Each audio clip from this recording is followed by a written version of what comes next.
Everybody, quantum panel discussion. Links have been sent. People are going to start beating down the doors any minute now. But something I forgot to update was the Peru alien scare. It was fake. It was fake.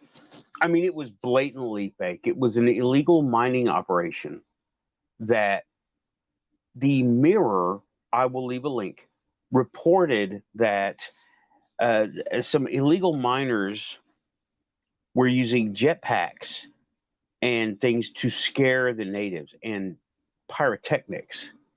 Hey, welcome back, Jeanette. Welcome back, Southfire.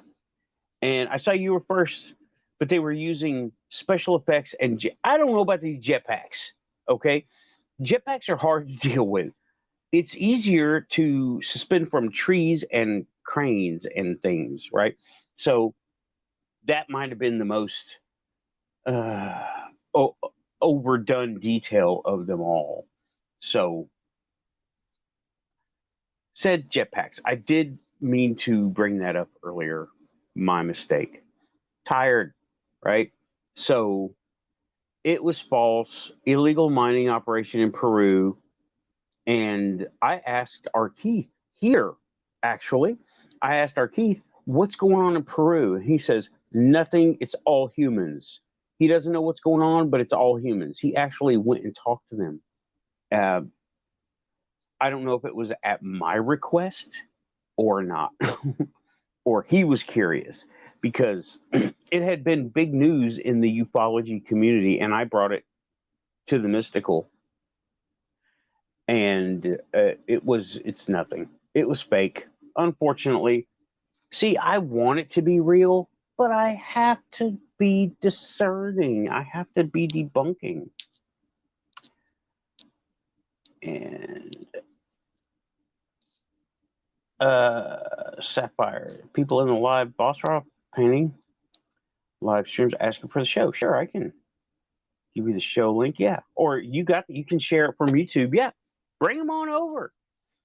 We'll be talking about what I talked about with people here, and uh, yeah, talking about some really cool stuff. You know, sure, bring them, bring your Bob Ross painting people over. Awesome. Uh, Link from YouTube to join the discussion, and I can do that. Here is well, you can do it too. This is the YouTube watch link. Yeah. And, well, bringing people to the audience, don't even bother asking. Just bring them on and say, hey, I know this show. You might be interested. You might think it sucks. Whatever works. So, um, yeah. So, went over first hour solo, went over. I need more parts for the Mercury project. It's getting very electronic at this point, and I need to determine what parts I need after I get the parts in.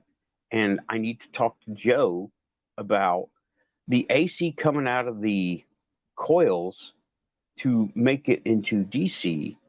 Can I use a wall wart adapter? Hey, Lynn, there you are.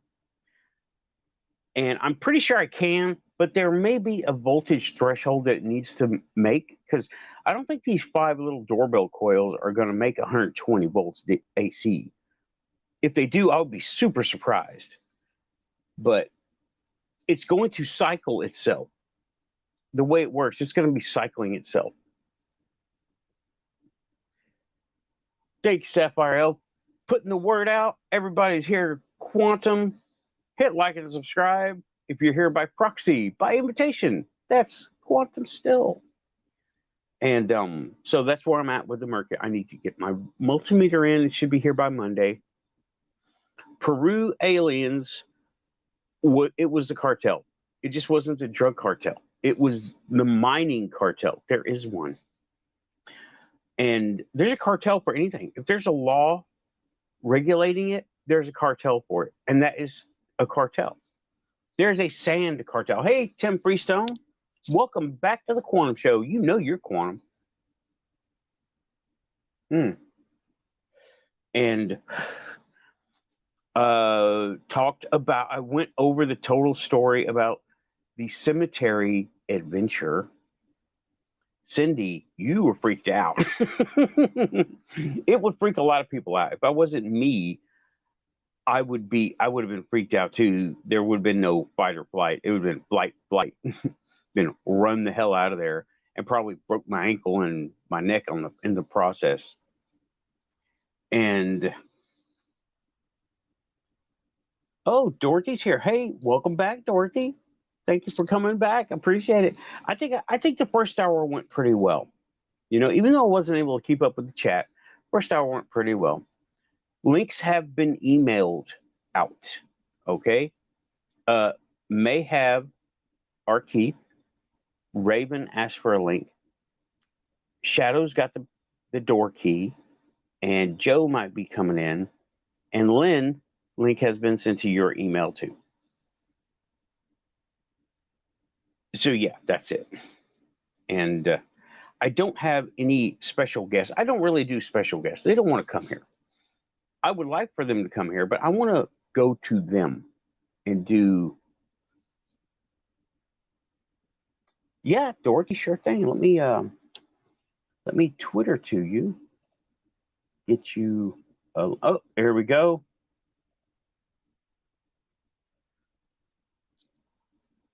Lynn. Hi. Hey, I didn't mean to leave you hanging. It didn't show up on the phone. I saw it on the screen here. If you could adjust my settings a little bit, I can't hear me.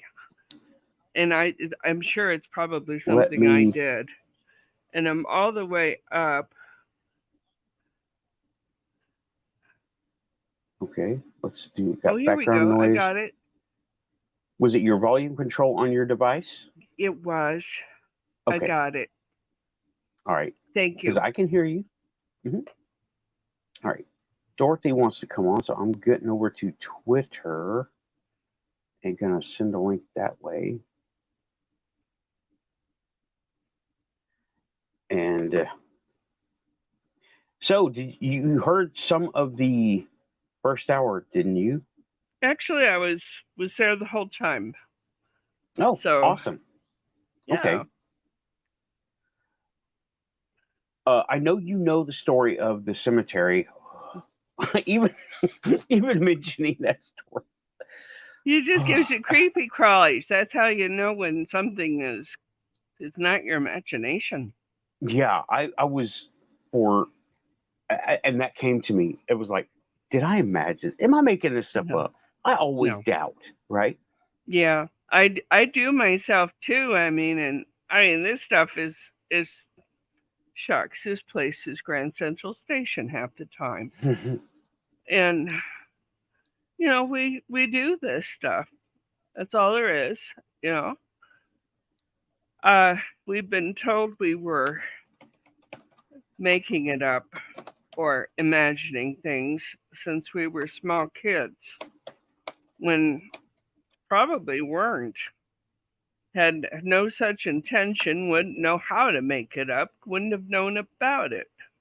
No, and of all the things to make up, why make that up? Really? There's so many more stories to make up.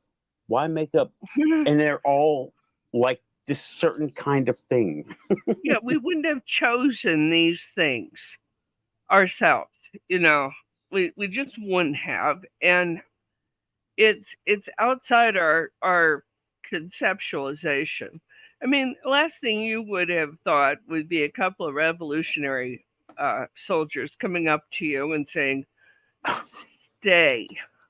No. You could have been so much more elaborate than that. You could have. Yeah, I could have said. Here we are. I could have said, "Oh man, I could." Stormtroopers, Darth Vader's, robots. Could have been all kinds of stuff. But Civil War people, what? No. I mean, Revolutionary War people, enslaved peoples. They're, they're the last ones anybody thinks about because, well, Talk they're forgotten at that time and they're not thought much of now, right. which is a pity because their stories are all very tragic. Yeah. Well, this place is memorializing them here, and they're getting more and more done over specifically here because it's you know there's some legal stuff, and I don't really know. It stopped. It kind of really chilled out about 2 years ago because they found out 4 years ago, and they started doing things. They started keeping it up, put up the sign, and did the who takes care of it determinations and stuff. Hmm. And then they still come out and trim everything. That's great, but they quit developing it. And well, it is a 200-year-old cemetery, so it's I can see the city doesn't have it high on its priority list, but they Well, did. money's an issue for all of us. Hmm. And unfortunately, our monuments and cemeteries and that sort of thing, if they're not a high tourist draw, then they're likely to be forgotten. Yeah, and this is not one. It's actually run by the church, which is private, and they Hmm. won't even let me. They won't let me do a ghost hunt. Also, updates. The other day, I walked past to go daytime. Right, I Uh-huh. walked past to go check my mail. Heard what sounded like furniture being moved on the inside. Uh-huh. Nobody there. Nobody there. They're loudly ignoring it, huh? Hmm. And I did not. Yeah, I did not see. Have not seen a figure on the side of the building on those little steps for a long time. Apparently, I am in their good graces, and I am glad. You don't want to be in their bad graces, Mm-mm, you know. mm-mm. And that's not superstition. I mean, I think we get credited with being superstitious, but we're not. You No, this know, is these are real things that have happened, yeah, and this is reality. yeah, I wasn't kidding though. You chose Halloween to go traipsing through there. Are you nuts? you know. I honestly didn't think anything was going to happen. Surprise. The veil's thinnest during that time, and Hmm. it's I think it takes a real encounter of a right up in your face encounter to make you realize it. Hmm. Oh yeah, It's not a and not it's a one of those spook, things, not a huh? haunted house or a walk. It's a real darn thing, you know. It to me it's hilarious because this area is is so haunted here. I mean, it's old here, and this my own home. I mean, I got people traipsing through here that who are you? And look at you like, huh? What are you?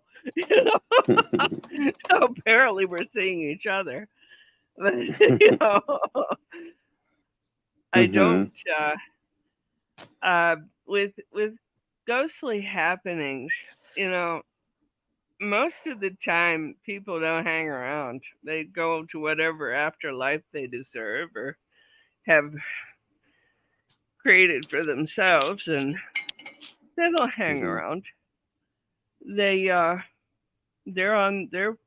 very willing to be on their way, honey. Yeah, you Frank. get something. Yeah, you get some that uh, something happens. Usually, a lot of times, it's traumatic. Like this Yeah. stuff. This was very traumatic, and she said she felt a lot of angry people back there. I'm like, I can imagine.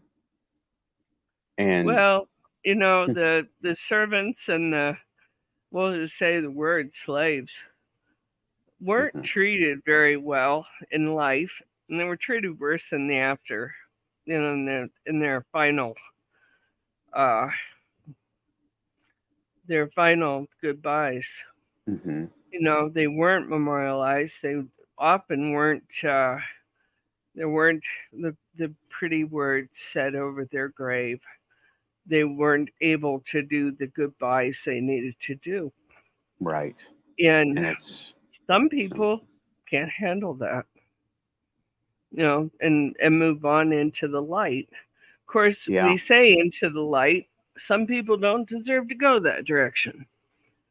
Yeah. You know, And some are rotters and really have created the afterlife they deserve, and they're scared.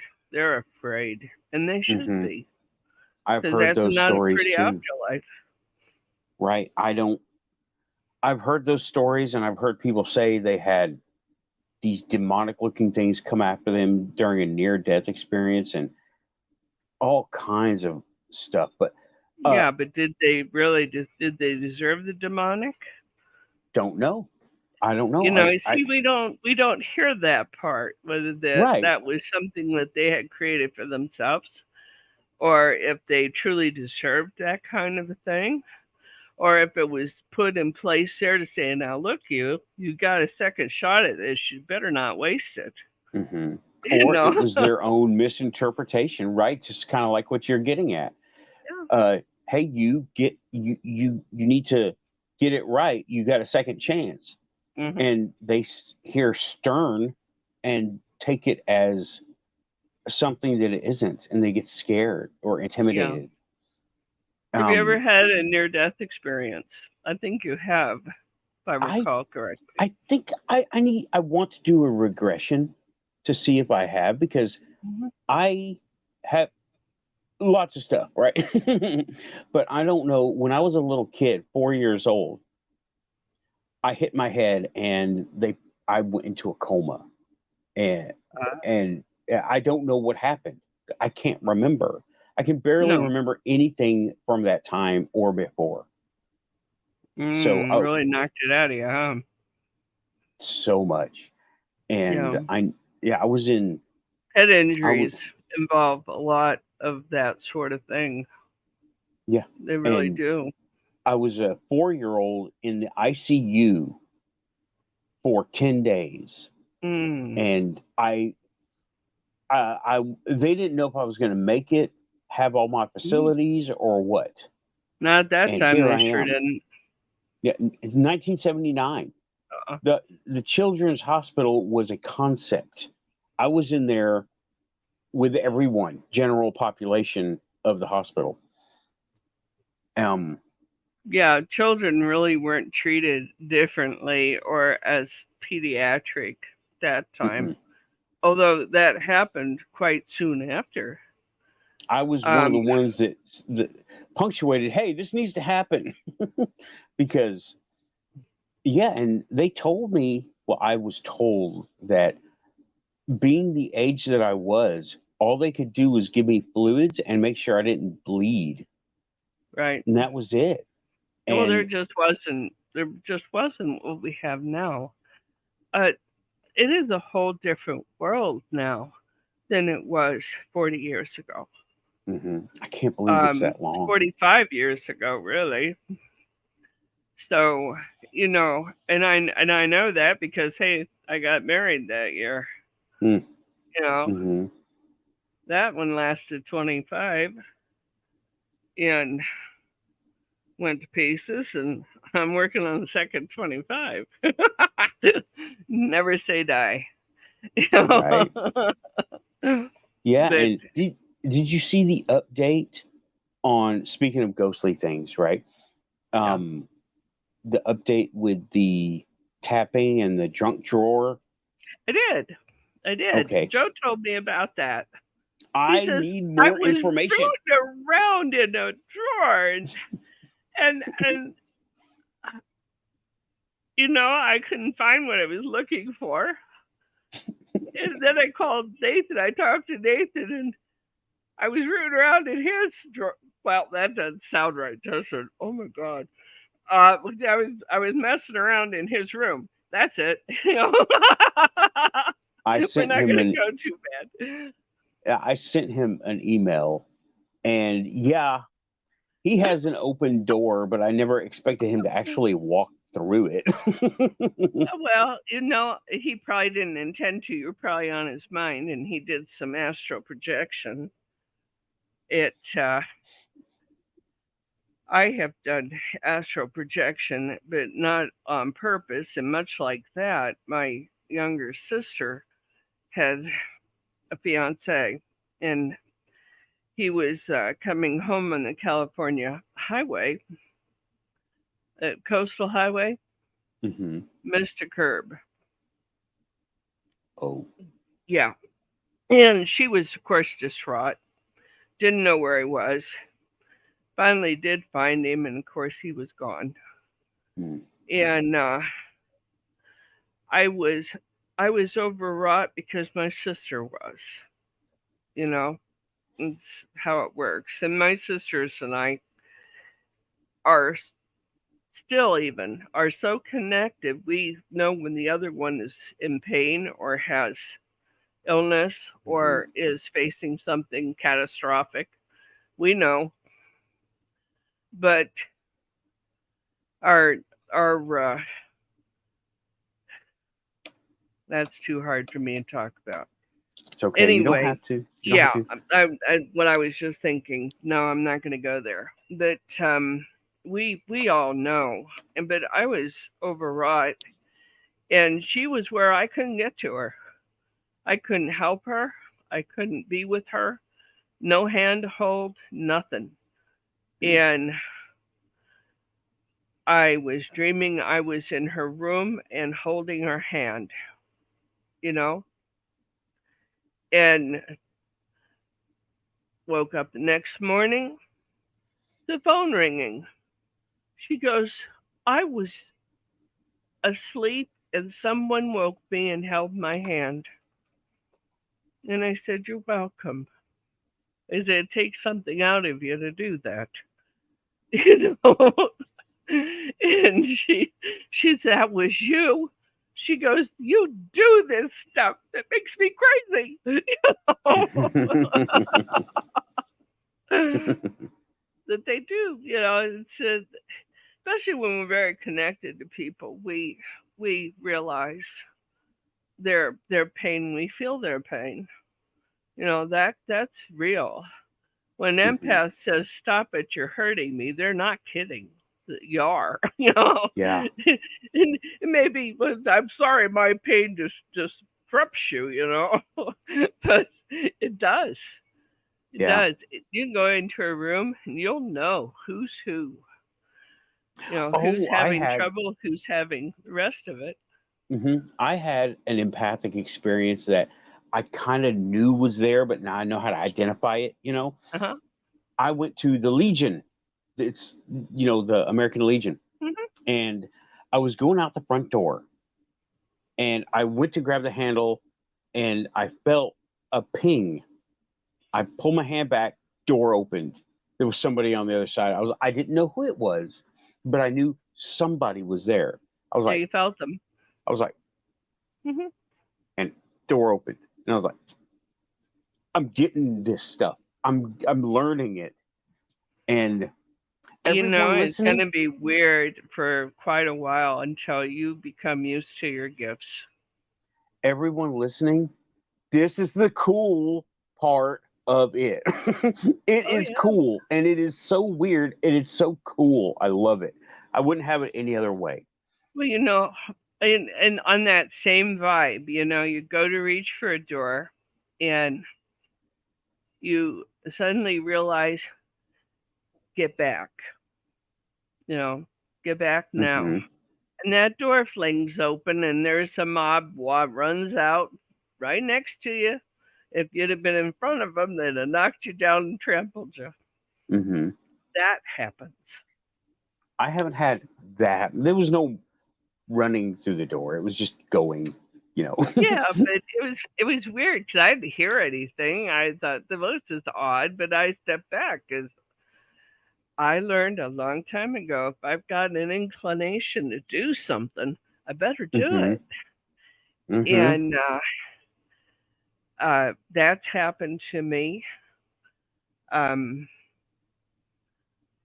the other day, you know, there was a man smoking in the restaurant in the men's room, and that's not done down here. That's completely against the law, both at Texas and New Mexico. And Frank walked in there and, was met with a face full of Ravens asking for link. Face full of Raven, smoke. link is in your email. I sent you a link in email. So check your messages there. So anyway,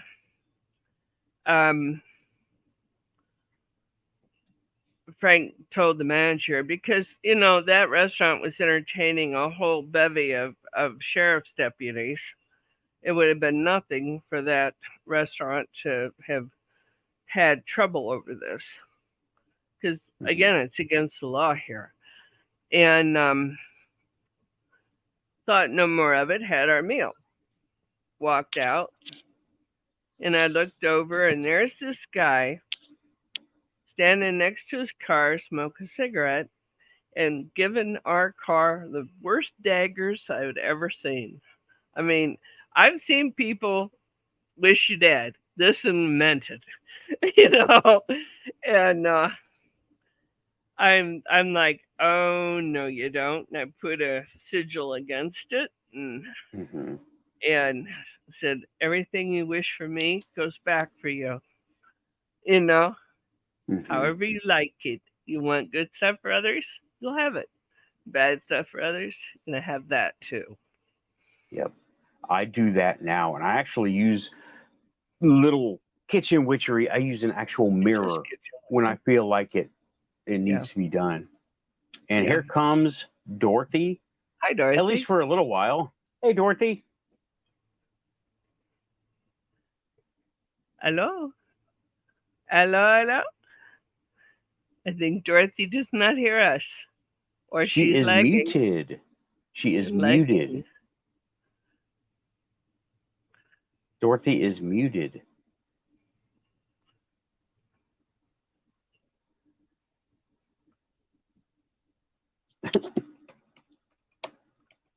What's going on? You can't unmute her, can she's you? She's muted over there. I can't either. Yeah. Dorothy, you have to unmute the thing, babe.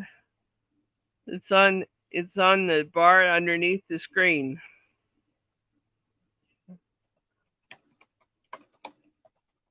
She may not hear you. I'm putting it up right now.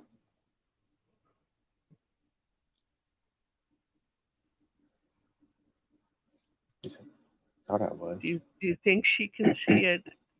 She might not be able to. Oh, she had to go out. She's on two different lines. Okay. There we go. Okay. I got her now. She came in on two different lines.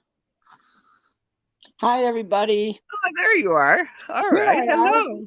Here I are. Hey, Dorothy. Welcome back to the Quantum Show. Oh, thanks. I was still having weird echo stuff on my notepad, and I just said, okay, I'm going to my phone.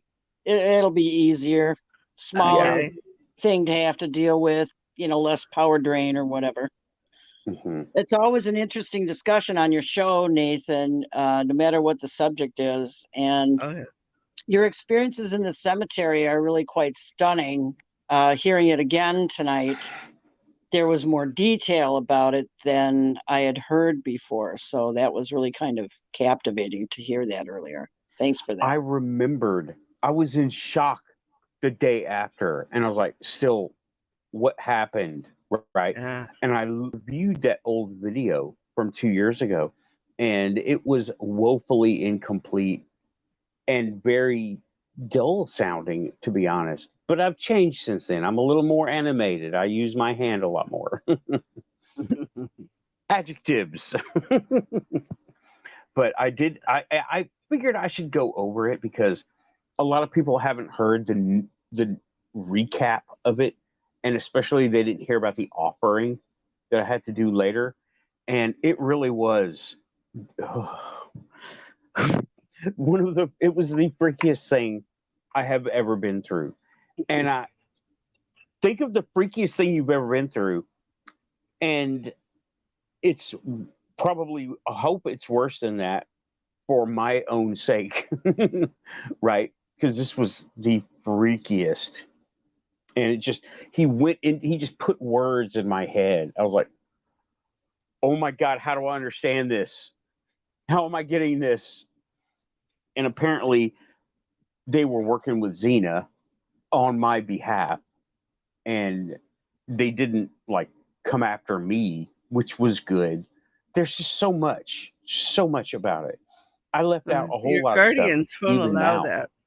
that. I've had guardianship all my life. I've had contact with something all my life through my own internal prayer that I do.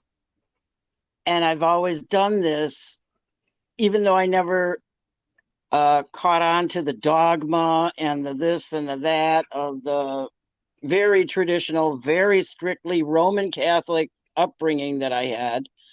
And I'm just starting the search for my mom's family. And this is where all the religious people come in. And it's like all these weirdos were always showing up at the family parties, and I never knew who anybody was, but somehow they were all related, and they were always at the family parties. And they were always wearing these weird costumes all the time, and then I started having real front face you were seeing drama ghosts with the aficionados, even starting in first grade. And I think that was on account of possibly, just possibly, jealousy among the clergy over my uncle, who was my mom's brother. He got picked to do some, kind of, I don't know, special work over in Italy. He got ordained in Turin, Italy, and there could have been family disputes way in the back history of my mom's family going on that none of us would have any idea about. But I'm just saying there's so much religious heavy-handedness in my family. But our family managed to branch out, and we married into the Protestant family. We married into the Lutheran family. I married a pagan. It was just like, hey, we're knitting it all together. Even as early as 65 to 67, 69, it still wasn't done. The intermarriage was not done, and I'm not talking just about the Protestant to Catholic, but Catholic to a Jew or a Protestant to a Jew. Oh yeah! Oh man, when I almost married a Jew, it was thunderbolts. Yeah, they had. Oh my God! They had a fit, didn't they? Oh my God! Yeah. Well, I ended up having a fit over the guy, but and then that doesn't even begin to approach the racial question, right? And we really don't appreciate that this country's come a very long way. Now, for every 10 steps forward, it's been a few back, but it's a steady progression. I mean, there's always somebody who's got some opinion about getting forward and on with everyone being happy. How dare you be happy? And yet we've managed anyway. I married into a family that's half Cherokee. Oh man, you'd have thought I had committed the ultimate sin. How could I do that to my lineage? You know what? My gosh. I can relate them so much. even when I married the second time, I kept his name. Because the moon is magical. And then I go find out that family had medicine way back and still had medicine. And I say medicine is a magic. So, it's a good relationship. Well, and the idea that we have only the words like magic and ghosts and demons and angels to describe these experiences that are so way beyond our understanding. We really have no words that actually are accurate to say Right. what they are definitively. And that's why we keep dancing around it. But scientifically, we're not there yet. I'm sure we'll get there eventually, but we all are having these experiences now, and how much of it is due to the planetary conditions themselves waking us up to a possible, these are maybe ancient instincts we all had, but we lost touch with when we went so industrial and away from the land and our connections to the land. It happened at that time. Right. Most people don't have any idea.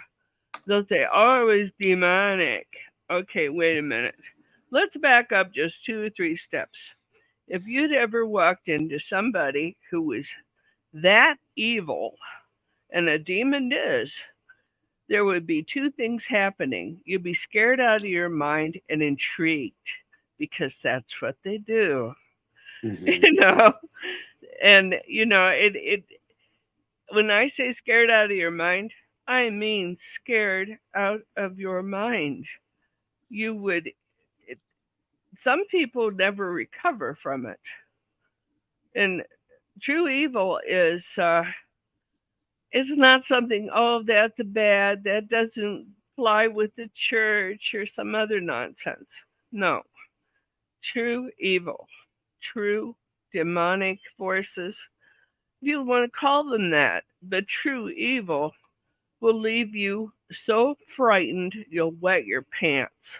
And that's not an exaggeration. Yeah, I can only imagine that. Here comes Raven. Shadow. Shadow. Raven is on her way. Hi, Shadow. What's happening, guys? Oh, we're just talking about the ghosts and stuff in the cemetery. Fun stuff. Awesome. I've got apparently second 4th of July going off in my neighborhood. Yeah, I had a special request for you. Or is it gunshot? Yeah. Fireworks. Okay. Had a special request for you from Justin. Justin had a special request for your name tag tonight coming in. Shadrach. Who's Shadrach? Who's Abednego? Oh. Thanks, Justin. You guys are glitching out on me. Okay, got the chuckle. Am I just slow, or just what is that supposed to mean? It's just one of the many nicknames I've acquired over the last 6 months.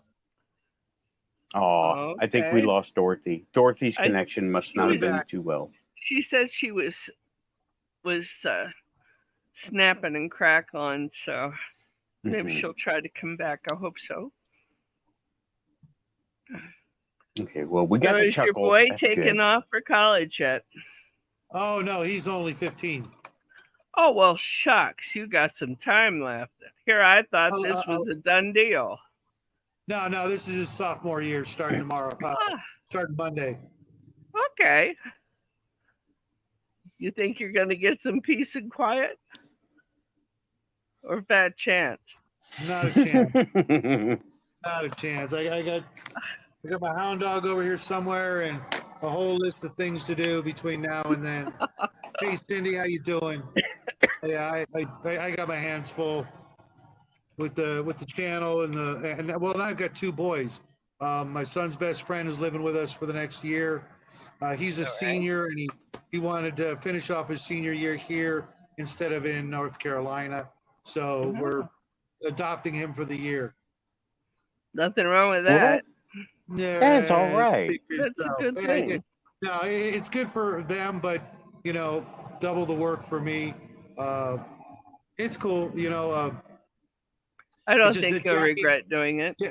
Jackie's a better student and better grades, and I'm just hoping that, senior year, kind of a flaky year, that it doesn't sort of, rub off on my son, and that he continues, on a roll and JROTC and all that stuff. So yeah, well, he has hopefully, goals, and I don't think he's full enough to knock him over for a good time. I hope so. I hope so, but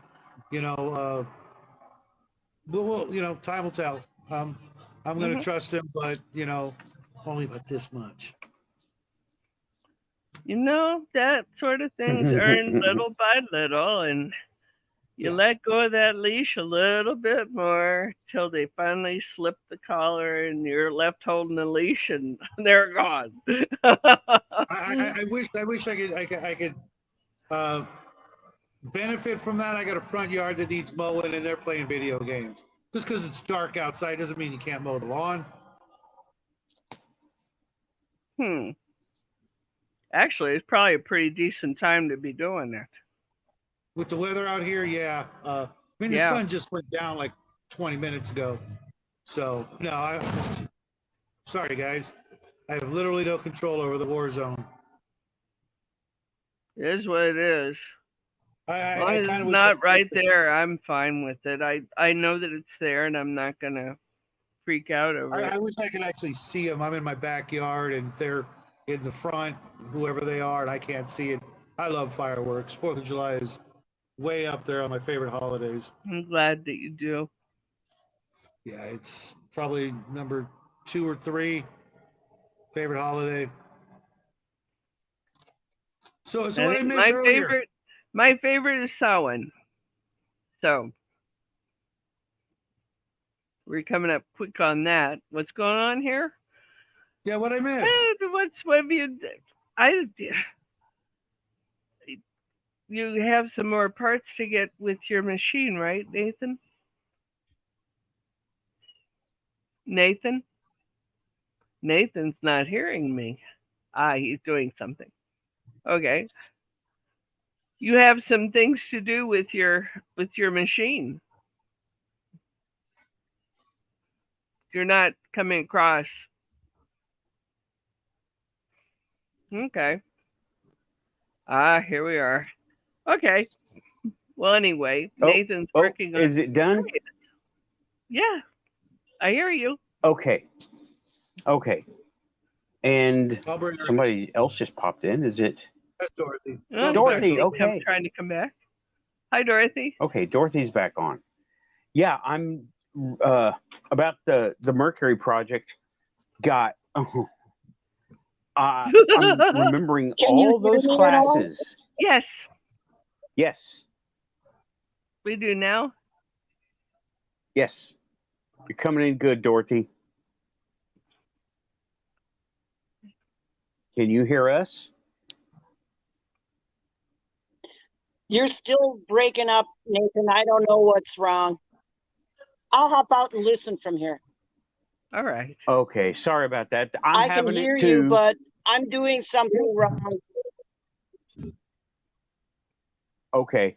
Well, thank you for coming by. It's great to have you on the panel. It's great to have you come over.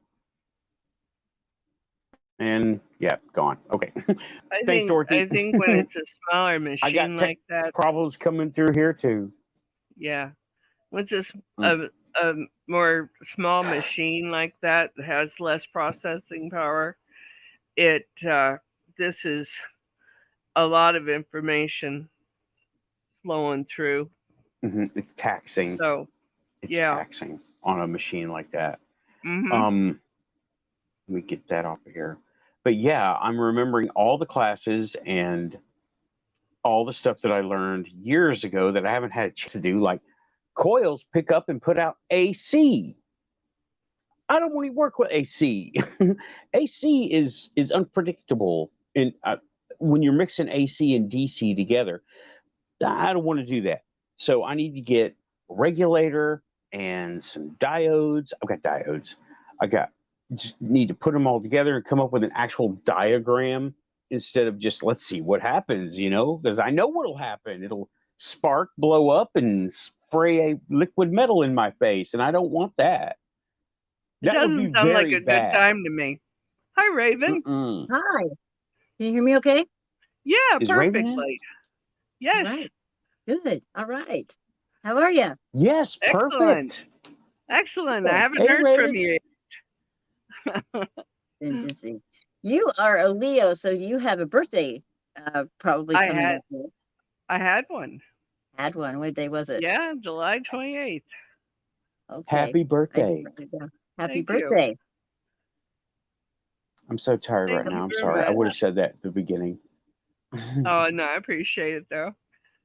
Yeah, I'm not going to say how old I am because I don't believe it myself.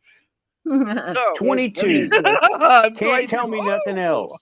I will keep you around. Well, some of the old legends are true.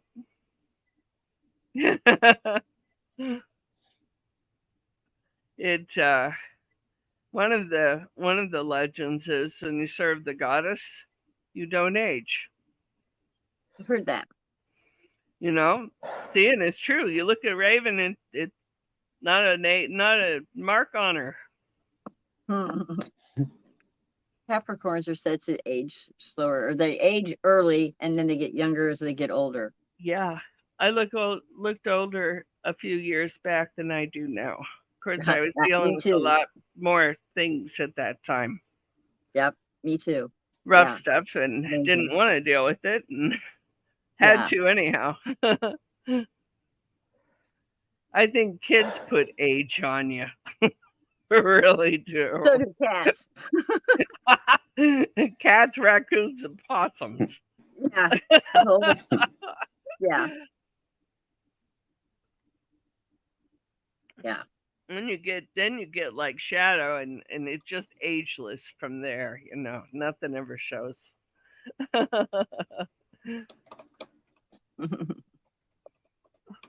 I'm not hearing you. Good I'm not genes, hearing- good genes, luck of the Irish, and clean living. I have terrible genes. I have I wish I could really fit bad into my genes, genes. let's put it that way. Oh no, I haven't had jeans on in a long time. Thought, well, what the heck? I'm going to put on some jeans, right? Put them on. They fell. I'm like, I don't remember losing weight. They fell right off me. I said, well, I get to buy some clothes. Cool. Oh yeah, it doesn't matter if you age. Women don't change.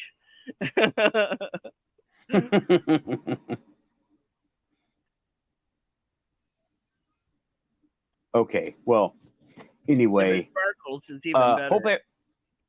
Mhm. Oh, Shadow, let me catch you up on the first hour because I know you were on your show. Yeah. I need more parts. I'm determining what parts I need plus a multimeter. And I think I have some. Went over the cemetery story again and watched Guardians of the Galaxy 3 earlier today. And also, Peru aliens were fake. Very, very fake. Did you hear about those? Did y'all hear about that? I knew Well, it from first blush, guys. Yeah. You know me. I didn't buy it for a nickel. Okay. I'm just wondering where you cartel. got the information from. That was on my Well, mind when it first came through. But you know, Operation Blue Book has been scrapped since Blue the Beam. 70s. Oh, Pardon Blue me? Book, yeah. Yeah. Sorry, I thought you were nothing. Yeah. The fake alien invasion is Blue Beam. I thought you were talking about Blue Beam, but yeah, Blue Book got stopped in the 70s publicly. Right. I got the information from a guy called Nerd Report who does toys and things, and he all of a sudden came up with an alien story. And I was like, whoa, what is this? And I had already been subscribed to him. And people were taking pictures with their old phones on a bad network of what they were saying were aliens attacking their village. It was miners. It was the mining cartel, illegal Yeah. miners, and they said that they had jetpacks, and I'm like, that's a little high tech right there. I mean, they don't need I'd be more jetpacks. inclined to think it was flamethrowers. Right. I'm No, sure they I'm had very that. serious. I'm very serious. That's how they look. Like it's a pack, and it has fire. I actually heard it was like levitation boots, and that their feet were glowing and nonsense like that. I think they've been watching Iron Man too many times, but I called it day one. Oh yeah, Cartel, me a too. full-on Scooby-Doo. Let's scare the locals away from the Yep. old mine. It's just ridiculous. Well, there and there you have it, and I hesitate to mess with those guys much, but one of the tried and true methods of clearing an area of locals is scaring them to death. Yeah. And I say that qualified real good. Except there's a few people almost that, would have worked. Mm-hmm. There are for those darn Yeah, meddling if the kids. internet hadn't. there are flying humans that have been recorded in Mexico, and they look like they've got some type of a jetpack on, but they were real. About 10 years ago, they were having them all the time. They would just be kind of floating along. Right, the flying humanoid sightings. They call them witches, and I'm like, come on, y'all. Let's think about this for a second. We have the technology for a lot of this stuff. There are places in Mexico that are nothing short of archaic, and they are. Gee, and I don't like saying this about anybody, and I don't care, who it is, but they're uneducated. They have not seen much of the world, and they're extremely religious, and superstitious. And I'll tell you what, if you're like that, you're going to buy anything coming down the pike. Now, that's just how it is. There's a few people that will have some notion of what's going on, but not many. And there's a lot of those kind of villages. The deeper into Mexico you go. So, them believing that, or we'll say even farther south into South America, yes, they have big cities there, and they're modern.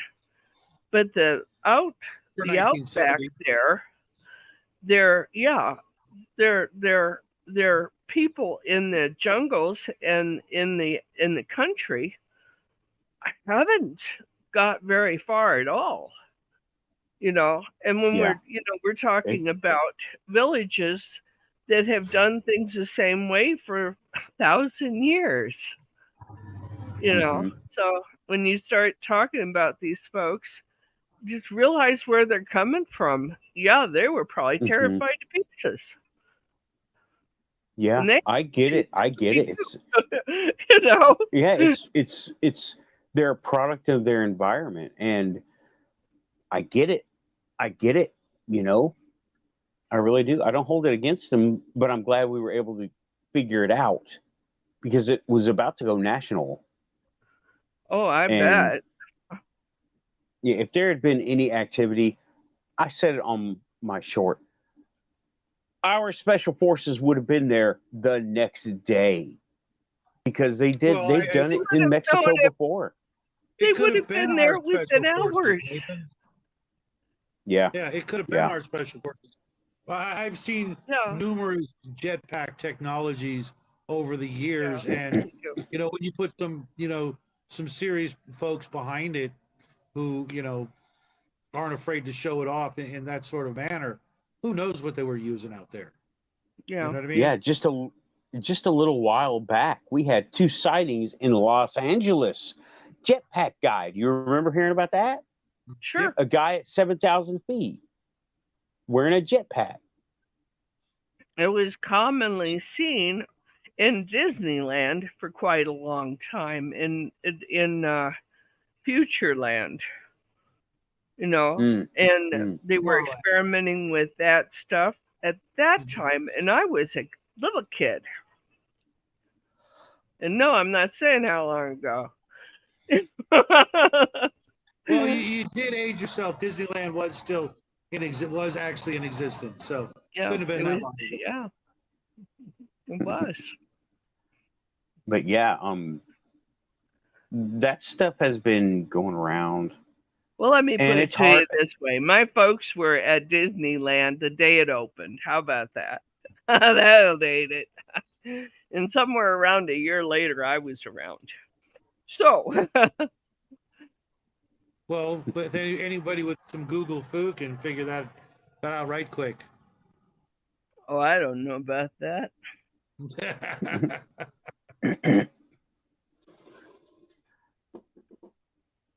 Sorry, I'm really tired, y'all. That's all. Yeah, I know you are. I listened to what you had to say about it. I Googled it. I looked for it. Frank looked for it. And I think by the time that we did, it had already shot out of had its big garage. That was the end of it. Mm-hmm. Yeah, it was a flash in the pan. That was all. Yeah. That stuff in Peru. I mean, not that there's things. All you got to do, Nathan, is go back to the week and look at all the other news stories and see what they were trying to shell game us away from. Yeah. Yeah, but you know what? The stuff with Peru was not being done. I know what you're talking about. The stuff with Peru was not being done by mainstream. It was done by ufology. Right. And ufology picked it up. But, it was... what I've been noticing is that some of these shell games are geared toward a certain chunk of people. You know what I mean? As opposed to everybody. Mm-hmm. They're now tailor making the little sidetracks, because I don't want to use the D word, for a specific group. You know what I mean? There are... Yeah. We've been so compartmentalized as a population. We've been so compartmentalized that they can tailor make a pigeonhole us. A legend, a story about whatever to specifically target, certain chunks of the, humanity. Let's put it that way. Hey, you be quiet. Excuse me, guys. Obfuscation is also a good word. It might be that when you I don't want to say that other word. It is. What does it mean? It means to change the appearance of the truth. A lie. Right. Okay. And it's a part of propaganda. Oh yeah. Well, and I think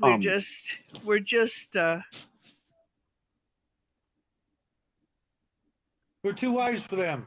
They can't pull the wool over our eyes.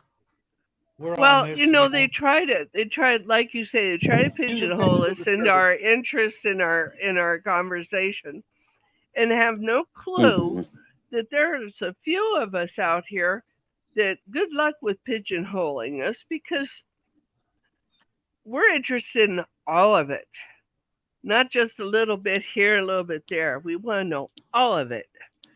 And when you get somebody like that, well, it's you can't lie to them, because they have too much to draw on. No, I think you're well read. I know that I am. And I don't always pick up everything, but I know a good bit about a lot of it. Mm-hmm. So I try to keep my ears open. Yeah, I had to put that in there. Had to throw that out there. Well, that's why groups like us are, potentially disconcerting for folks, because, we pull our experiences and specialties together, where one person has a failing, the other person will make up for it right quick. We do the weird stuff that nobody thinks it can be possible. Or at least we try until we figure out, I forgot half of this. Well, when you're ready to do it, you'll have all your pieces, and you're discovering now what all is necessary. And and what's necessary to do this without blowing yourself up. You know, that's either liquid metal or molten. Yeah, liquid metal, molten metal in my face, very bad. Don't want either one of those things. Yeah, I'd be more concerned with a certain kind of poisoning. Oh, it'd be awful. It did hit. Yeah, if that's it why I got hits the any respirator. of your mucous membranes, you're toast. You'd be finished. Yeah, I got protective gear sitting right over here for that reason, because I don't know what these things are going to do. They might put out 200, 400 volts. I don't know. I'm going to plug it in and see what happens. Yeah, and that would be a very happy surprise, because I'm like, okay, I'm building the speeder right now. Well, we're looking at it like you are, how, this may go very, very well, but I'm something of a pessimist. I tend to look at what can go wrong and fix that first. Right. And I'm glad I didn't plug it in just yet, because pumping AC into a DC rig, this lead acid battery would have turned into a giant bomb. And that would have been very bad. Yeah, it sounds like it would be bad. I don't know what kind of... Yeah, we'd have to almost channel the quantum show with a Ouija board. Yeah, yeah. The next show would have been with a Ouija board. Yeah. No, I would have been trying to talk through Raven's cat. I don't know. I think the other ghosts there would have booted you out. Oh God! Don't do that to me. Oh. They're blue in the face over there.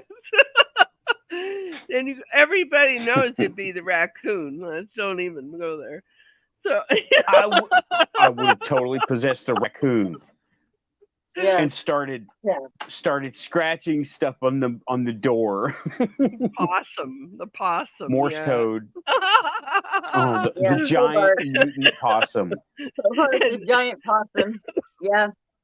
And like, Nathan, is that you? Get a broom right smack in the chops point. You'd have got the hose. That's just too rich. That was like dessert, I'm telling you. Yeah, so I'm remembering as I go along, all the old knowledge is coming up, and it's like, oh, don't do that because the circuit is this way. Don't do this because you need to do this first. And I need to talk to Joe. Because I really wish you would just call Joe and quit screwing around, because he'll keep you safe. He'll prevent you from killing yourself. All right. Yeah. Let's just feel an ornery, wants to teach you a lesson. No, you know what? Joe has sense of humor. He does. It doesn't run like that though, and. He takes things like this very seriously. Very seriously. Doesn't he, Nathan? Yeah. Yeah, he does. We need to get back on the show, man. It's been what? I sent him a link. I guess he's just not up to it. I've been poking him and prodding him and saying, now listen here, but you know how he is. He'll be along when he gets damn good and ready. So right. That's okay. I need to make a. He still has that cough, and it's It comes Oh. and goes. But Mm. you know, he's got an appointment, but you know how the VA is. You know, trying to get an appointment in there, it's like pulling teeth out of your grandmother. It's been gone for 50 years. So, Yeah. Oh, speaking of, I had a VA appointment this past Thursday, right? Here's how it Mhm. went. You have a VA appointment. And I was like, okay, cool. Sure. I got the notice like a week before. I show up at the wrong place because they didn't tell me it was an eye doctor appointment. I had no idea. And because I got sent to do labs and I got sent to do all this other stuff. I show up there like, we've got you for an eye appointment across town. I'm like, you're joking. This is what? Look at this email. You know, it says nothing about optometrist or eye doctor, nothing.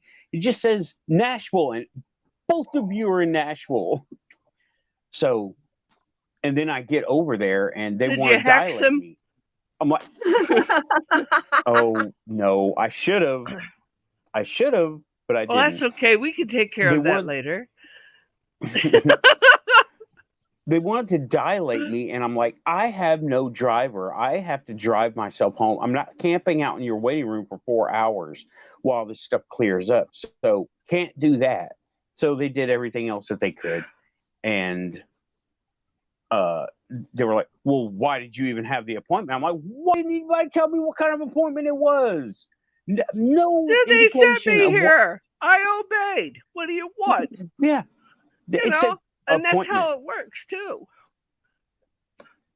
Yeah, You know, and this is like this. Go ahead. Well, he's So, you know, he's dealing with the same bucket of crap, and it's you know, it's just getting in there for a simple appointment is like pulling teeth. I've had the same problem, and doctors are leaving this area like crazy. And finally, I'd been waiting for this appointment for 4 months. I went in on Thursday. Thursday must have been our day. Met a lovely man, very intelligent person. He said, "What can I do for you today?" I said, "Prescribe this and this for me." I said, "Tell me I need to go on a diet and leave me the hell alone." You know, he's like, you know, how nice. You should walk in with a list. Give me prescriptions for this here. this here. And Wow. he goes, "Why are you using this?" And I explained it. "Why are you using that?" And I explained it. And he says, "Well, you have 2 other things here that are prescribed." I said, "Those are my pulmonologist. He is God. You leave him alone. You do not usurp his authority. Got it?" He says, "Got it." You know.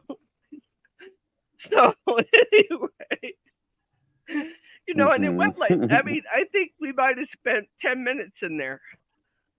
I waited for four months for a 10-minute appointment. And, you know, if that's all it is, why the hell didn't they just prescribe this darn stuff for me and leave me alone? Do it over Zoom or something. So you Yeah, even have to make the something. effort to go in. So, Hopefully you they'll know, do that for them. I hate them all, and I place doctors pretty much with politicians. Yeah, So I it do gives too. you Mhm. a genuine the last feeling couple of for years, yeah. yeah. It's they're very useful if you need one. If you don't need one, they're in your way. Yeah. You know. So Yeah. did anybody have anything weird happen during the Lionsgate portal that was open that closes today? It's been open since July 28th, as a matter of fact. Oh yeah, plenty. Well, just everything, really. I mean, it's never stopped, so it's hard to pick one particular set of events. You know, Yeah. Sabrina lost her face, but I think that's more like me than anybody else. I don't know what's going on with that. Oh, she just probably passed you on hold. Probably. Well, I have read that when you're in spirit, you can choose any,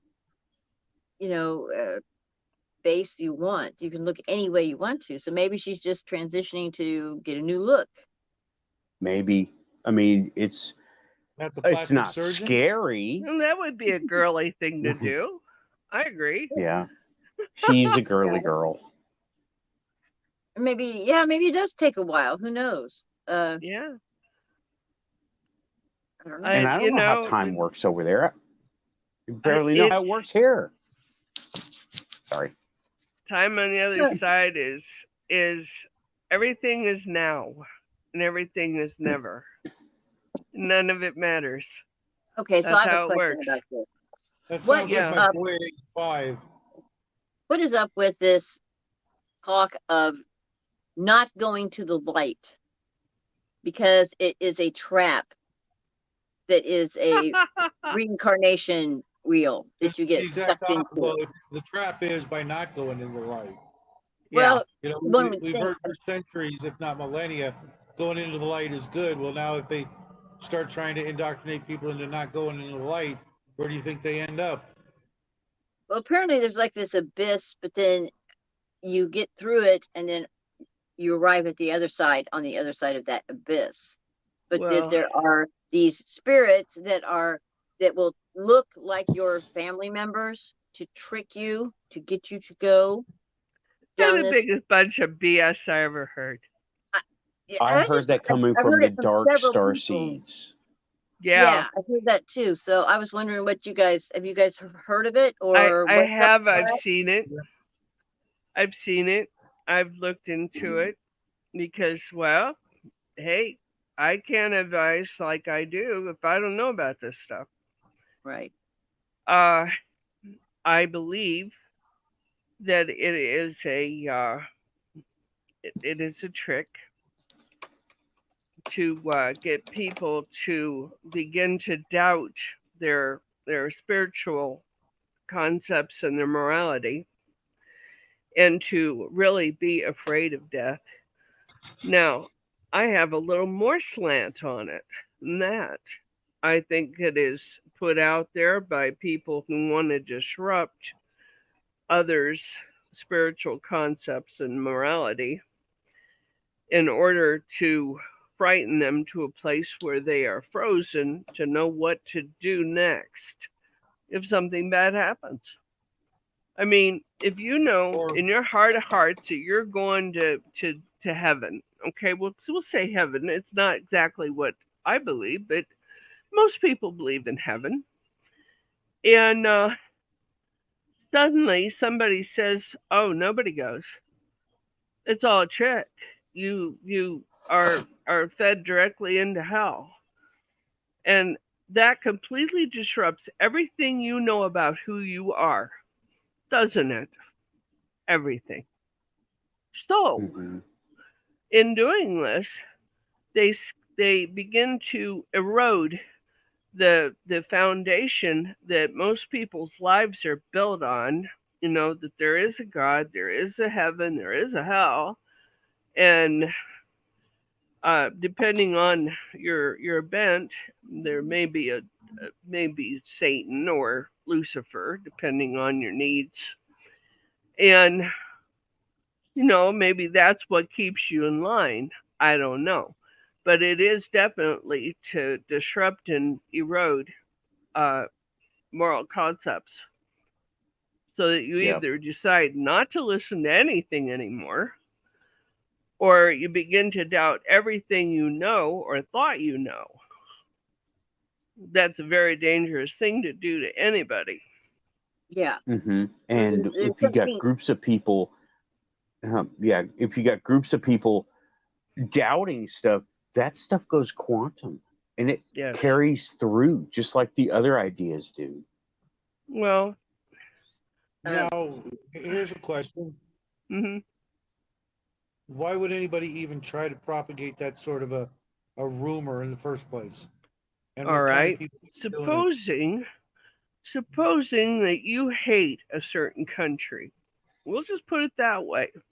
Supposing you hate them, and you've been told by those who are your quote unquote superiors that if you do this to these people, they will be putty in your hands. You'll be able to herd them like sheep. Uh-huh. Oh yeah, I'm going serious conspiracy theorist on this. Because that's what it is. You cannot erode somebody's spiritual foundation without causing them an existential crisis. Mm-hmm. And then you get a whole doggone country full of people who are experiencing an existential crisis. Right. What do you got? You got chaos. What can you do? Anything you want to. Yeah. Yep. They So start there's a saying the most concept immoral things. Huh. Yeah. Go ahead, Raven. in the Buddhist tradition that when somebody is ready to pass, they often will send a not a priest, but what do they call them? Oh, one of the monk. Thank you. And they'll stay there with the body for 3 days after they've already gone, and they sing these. It's similar to like the Book of the Dead in the Egyptian pantheon. Right. They have these spells, to keep you on the right track to get you to the other side, because there's all kinds of things that are fraught with detours and demons and all these other things that can kind of take you off, your destination. And so, the Buddhists have that also. They stay and they sing these prayers with them. Right. Many traditions do this. So, it's done in paganism quite a bit too. So there's got to be something to this. It's just not just a direct route. It's maybe it's been oversimplified because of these older traditions that all talk about this, treacherous journey to get you to the other side, that there's all kinds of little things that are going to try to detour you this way and that way, so that in that way, this may have some merit to it, because spirit can disguise itself as your grandmother or as your mother or father, saying, oh, here, come this way, come this way, come this way, Well, in Christianity, we're taught pretty much that our family members that have gone on before are going to meet us at the gates, or come and get us and escort us there. This is a common thing. What I think we fail to remember, and I say remember because we've all done this before. All of us have. Yeah. We do not have the same countenance on the other side that we do here. People change. People desire to look differently, and it just takes a thought. Now, given that situation, there we are. There's that. We're also told that we go before God and are judged. Now that's Christianity. That's not any of the other religions. When you begin to look at the other religions, many of them are really similar to this, where your loved ones gather at your deathbed, but so do your loved ones passed on. I've seen this myself. I have died. So, I've seen it happen. And going to the light, you have two, if you led your life in a decent and proper way, as decent as you can possibly do it, usually there isn't an issue.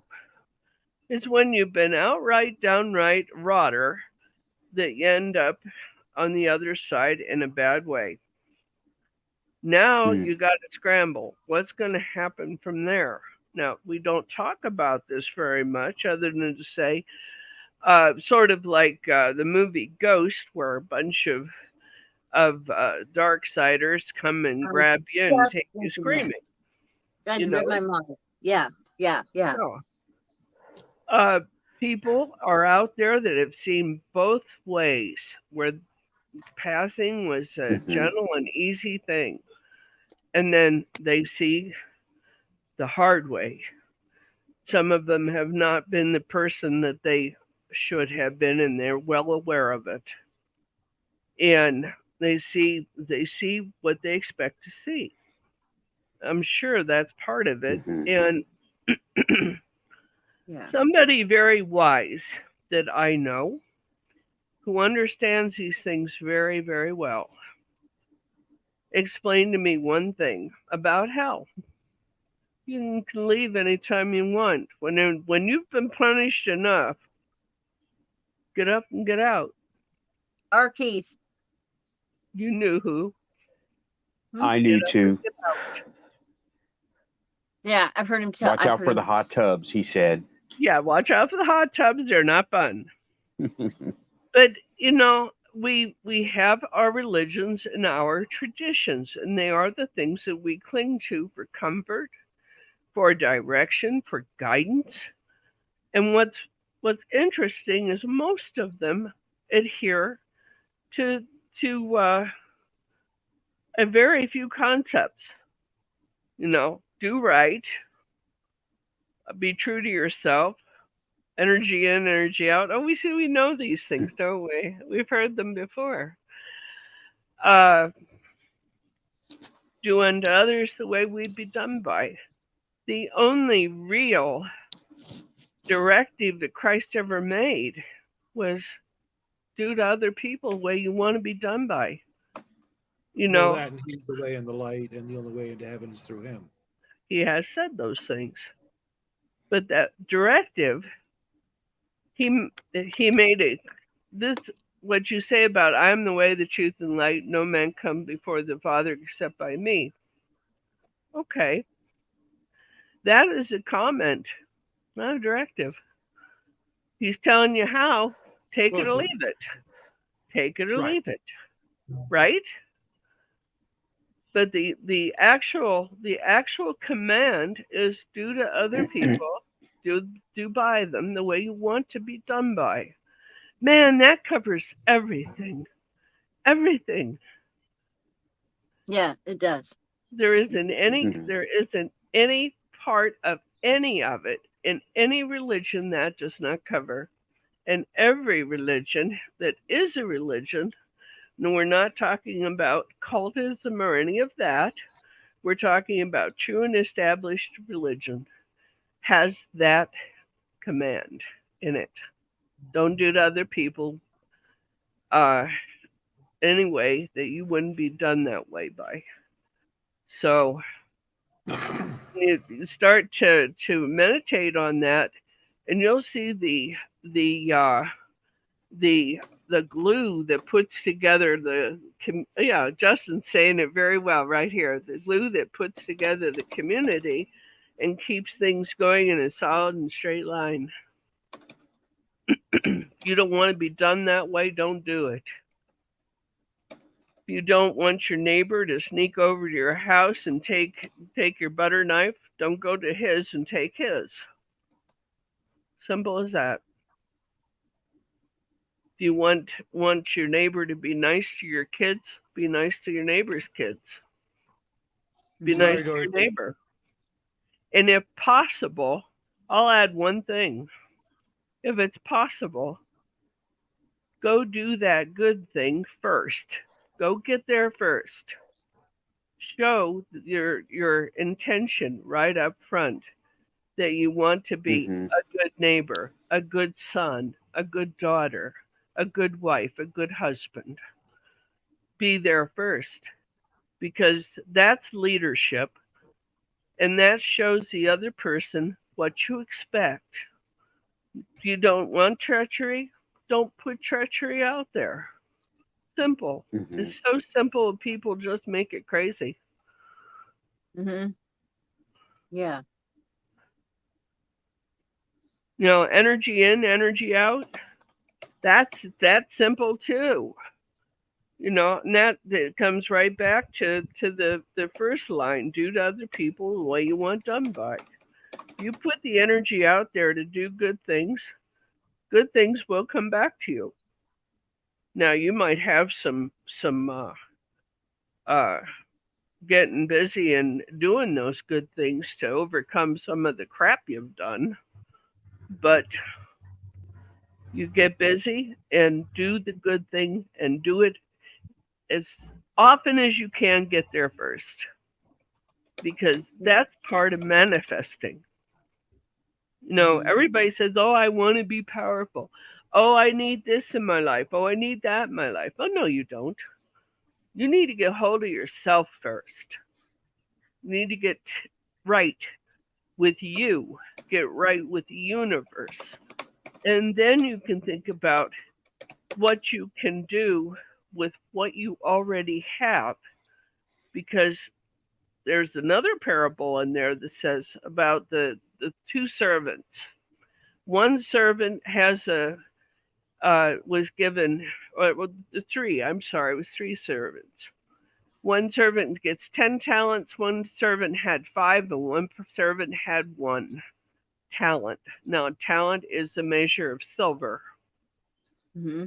And they were given these things and told to go and make it get bigger. Invest that money, make that money work by their master. When they came back, the servant with 10 talents had 100. The one with 5 had 50.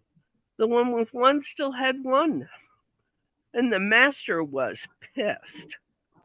He said, oh, I saved it and I nurtured it and I held it close to me. I never let it out of my sight. Yeah, you didn't multiply those talents that you were given. And of course he was cast away. That's our big thing in this life. That's one of our major objectives, to get out there and use our abilities to prosper, to make others prosper, and to make sure that our loved ones do well and that we give charity. That's what it's for. Mm-hmm. Well said. Hiya. No, I'm saying bye to Cindy. Cindy's got to go. Have a good one, Cindy. Thanks for coming by. Oh, good to nice, see you. Cindy. Yeah, I put that up so everybody can see it better. Oh, thank you. I don't see anyway. I do real good to see. Sorry. No, don't be sorry. It's just one of those things. It is actually doing better. I went to this is one thing that happened for me. I went to my eye doctor, and I've had vision problems for about 4 years, thereabouts. And I've had a couple of detached retinas and some cataracts. This is not fun stuff. It makes you walk into walls. And he looked at everything. I said, so when are we going to take these cataracts off? He's looking back and forth and he's looking bad. I'm like, oh, hell, this isn't going to go well, And he shuts the folder and he looks at me and he goes, I don't know how you're doing it, but you're healing it. You don't need cataract surgery. You can't possibly be doing this, but here you are anyway. And I said, it's a kind of magic. But, it is getting better. I could see Frank's face. Good. I looked at Joe the other day and I could see his face. I haven't seen their faces in a long time. So it is getting better. Good. Excellent. Unusual, but yeah, here we are. Yeah, unusual. I've been healing up very fast with just all the little things. They've been going away or just not being as bad.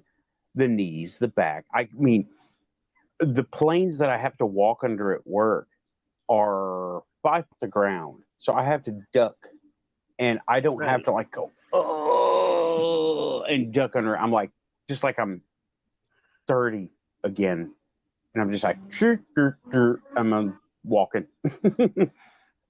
I'm Like, loving it. I okay, love it. I just click, click, click, you know. I don't know exactly what I might be doing about this, what's different, but I know that I had taken the medication away and refused to take it because it has sulfites in it. Now I'm allergic to sulfites, really bad. And when I discovered it had it was a sulfur reactive drug. And I had been on it for years. I got rid of it. And that's when my eyes started to improve. So that may very well have been what gave it the boost. Raven, you're not allowed to go to sleep if I'm not. I'm not. My contacts they're hurting. drying out on me. No, I'm not falling asleep at all. They hurt. Yeah, they do. My eyes been bloodshot all day today. Yeah. My eye doctor gave me a contact lens for farsighted and then one in the opposite eye for nearsighted. It said my brain would sort it out because I was having problems reading on the computer, but then I couldn't see very well to drive, and so they gave me one in each, and this one here is just a mess, not working out very well. But I was it may just be a little dry eye too. You know, need a little bit more drop in it or something. That always seems helps. to be what's going on with my eyes. They're just dry. We've had so irritated. much pollution from the wildfires in Canada down here. It just seems like it has come straight through and hit us full force. And it's coming. I've been smelling it here too. Yeah. Mm-hmm. I have too. And then they turned around and had another one, so it's been difficult for them, I'm sure. Then of course we had that bad wildfire on Maui, and that's just God knows pitiful. The loop lately. Yeah, but the good news is most of that island got out of it, and there were a few that didn't make it out for one reason or another, but the majority of the people got out, and that's good news. It's real good news. Yeah. I can imagine trying to evacuate that was something of a pain in the ass. Yeah, the people in the ocean, they didn't have time to get out. They were just hanging out in the ocean just to avoid the fires. Yeah. I can imagine. That would be, oh my God. Very, very horrifying. Yeah. Fire is a very traumatic situation anyway. But those things, as bad a news as it was that there was destruction and there was death, there was a lot of life and a lot of heroics too. So,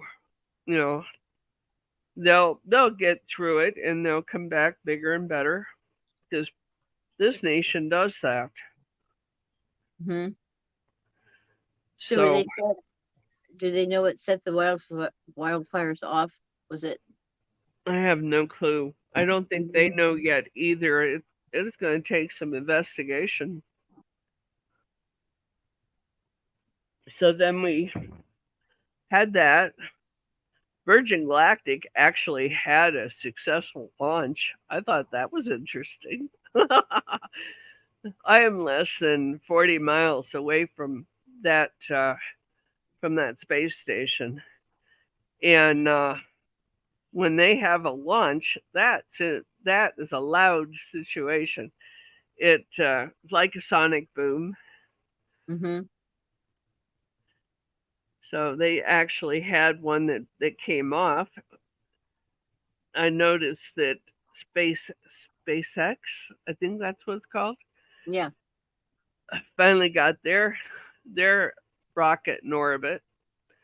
So, eventually we'll be seeing some space travel. Mm-hmm. I don't think that it'll be available to the public for very, very soon, but we'll see. They have this balloon type lounge that goes up, and I can't remember how it goes up like into the stratosphere, where you can see the whole curvature of the Earth, and it's a bar, and you can rent this thing out, and yeah, hanging out for an hour and just watch stuff, and then they'll take you back down. What a terrific waste of time and resources. And it's really expensive. It's super expensive. It's about $2,000 a person, and it holds up to 9 people. Try 2 million. Try 2 million. And that would be like, I mean, that's some. I don't even know what the cost of the drinks would be, but it's just $2,000 just for your ticket to go up for an hour. So it would be kind of cool, though. It Especially would. like tonight with the meteor shower and stuff, you could see. That'd be kind of cool. But I think it would. But I look at that and I say, wow. And then I look at all the people in this country who are wondering if they're going to get to eat tomorrow. Yeah, I know. Yeah. That bothers me. That bothers me a great deal. Yeah. They're supposed to have the space hotel ready in 2030, I guess. Wow. That rotates and has. So they stay there or what? Yeah, you just can go up and hang out there for however many nights, whatever, and then come back down. They were showing pictures of the rooms. The rooms look very much like the bedrooms that the characters have on Star Trek. They're very ultra modern. Little cubicles. Yeah. Yeah. Oh, well, this is the scam of the century, isn't it? And it's like super expensive. They're already taking reservations. I'll bet. For this. It's not even finished yet, but yeah. Oh my God. What did I walk back to? What did you say? We were busy that year. Yeah, me too.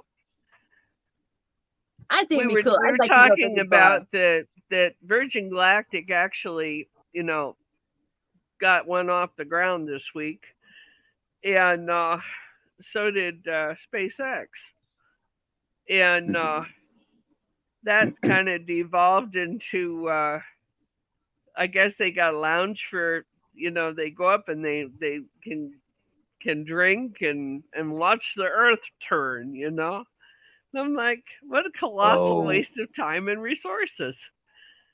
Yeah. I would go though. I think that would be cool. Oh, I didn't say it wouldn't be cool. I said I was specific about it.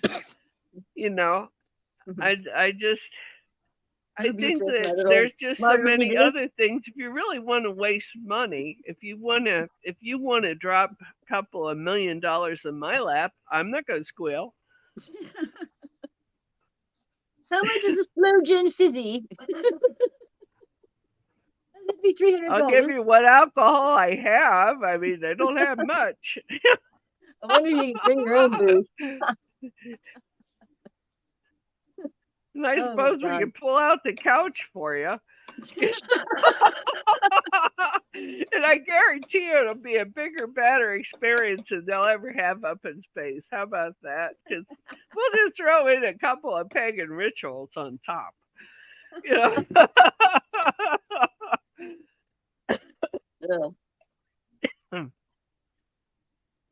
think it's cool. God. But, I'll tell you what. I'd go too, but I want to go on my own terms. But if they handed me a golden ticket to space, I'd be like, okay, I'll be there in 10 minutes. Yeah. Well, they're not going to do that with me. I mean, I'm too much of a risk. But Hmm. You know, 'cause sure as hell I'd drop dead over it. You know. Oh God, don't say that. Yeah, over Tombstone. I told you so.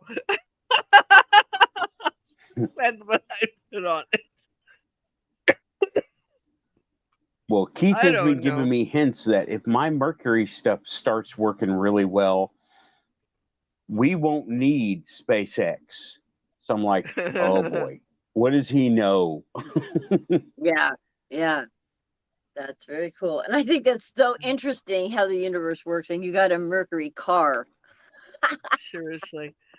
Seriously, Nathan, I would really support you just sitting down with him on one of your nights when you're not going to do a panel or in your first show, and then make your second show questions and just have Mhm. an interview with him. You will find out so much stuff. Probably some stuff you didn't want to know. Yeah. You know, I've noticed that he is. I don't know, but when he does interviews, they point him in a direction, and he Yeah. stays within their confines. And I'm like, oh, we don't do that here. We keep it civil, and that's all. You know, And mhm, they have their parameters, but we don't. And isn't that mhm. beautiful? I mean, you set It's him up, literally you in the wind him up name. and just let him go, because once, especially if it is a straight up thing, because and I've done this with him. I've had interviews with him. And when he is not distracted by this, that, or the other thing, uh, he's got a lot to tell you, a lot to share. Mhm. Yeah, he does. There's some interesting Yeah, takes when he on called my speeder bike a wormhole runner, I was like, oh, you know something, don't you? Oh I was like, yeah. a oh boy. wormhole Oh runner. boy.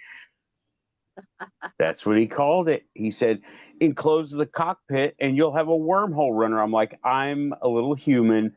I think I'm going to stay away from that. Yeah, a But if little it scary. happens, yeah, if it happens, I'll just be sure to hang on real tight. Mm-hmm.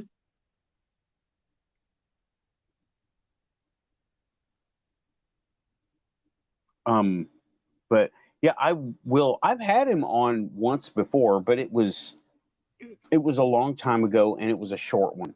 So I might Yeah. have him on, do a whole hour if we can plan it, because it's good for him to plan things. And He I'm like, likes a little well, bit of a guided interview. He does, but Yes, he's mhm, yes. open to what you want to ask him too. And if it's off the table, he'll tell you that as well. yeah, You know, he's I know his he's. off the I table felt that it topics. was And a yeah. There's a lot go of ahead. things that he can discuss with you, a lot, and Yeah. we know very small bits of what he can share in an interview. There's a lot of little places and nooks and crannies you can poke at, see what you can find there. So, Hmm. Mm-hmm. Yeah. Yeah, you guys in the chat, if you have not heard our Keith on Spaced Out Radio or his show or here, you're really missing out, because he is yeah, a fascinating person to talk to. he sure is. And yes, I we hold him in high regard. Yeah. He's been in the rabbit hole 3 times. I try to have him on about every other month. And he blew everybody away. We were talking about vampires. And he has a really interesting take on vampires. And he was talking about that at one point there's a cataclysm when humanity was just starting to evolve, and that a part of humanity broke off. right. These would be what then would be the vampires, and they survived through that cataclysm on blood and so forth, and then their bodies just kind of changed, and that they weren't immortal, but they did have a much longer lifespan than Hmm. the rest of us. And he said that they're terribly polite, and that they have to be invited in. They won't just rudely come in your house after you. And I thought that was kind of unique, and that some of the old legends are right about those, that. That a crucifix is not going to affect a vampire unless that vampire was a Christian and had some type of respect for it, and that a human and a vampire can interbreed, and that the child will have the vampire gene. And I just found it just fascinating. Yeah, there's a lot to that. That a lot of people think it's a mythology. It's not. No. There's a whole movement in the United States that is energy vampire and vampire related, and there's some it sounds dark, more like cryptids. Stuff. It's dark stuff, yeah. Yeah, it sounds more like cryptids than something else. Anything else. And then of course there are people, and I've told you guys this before, that have a genuine blood disorder called porphyria. It's that's very much in royalty. Queen Victoria was a carrier of it and infected the entire of the European aristocracy. Slut. Pardon me? What a slut. Oh no, you don't understand. You don't understand history on it. No, she infected them. I'm saying. Oh, she was, but that's not how she did it. She, Tsar Nicholas, George V, and Wilhelm, the Kaiser Wilhelm, were all cousins. They were all first cousins of her children. They all carried the hemophilia gene. Oh, yeah. They all carried the porphyria gene. Okay. And everybody marries everybody else in the aristocracy. You do not marry a commoner. William and Charles both married commoners in order to protect their children from picking up this disease. Porphyria, of course, is called the vampire's disease because of the lack of vitamin D. It causes the individual to crave blood. And they don't care what kind it is. If it's gone too far without treatment, and it's an easy treatment. That's what's hilarious. Extra vitamin D takes care of it very well. I know. So the some of the other stuff, the elongated molars and that stuff, that happens because of receding gums, because your blood is so inadequate to take care of your body that they recede until you get a long incisor. I have that. Does that mean I got vampire blood? No, it doesn't. You don't have porphyria. It's very I don't specific. know. I was adopted, so I have no idea. You might, I guess, but it takes two parents that are aristocrats and have that gene. Both of them have to have it.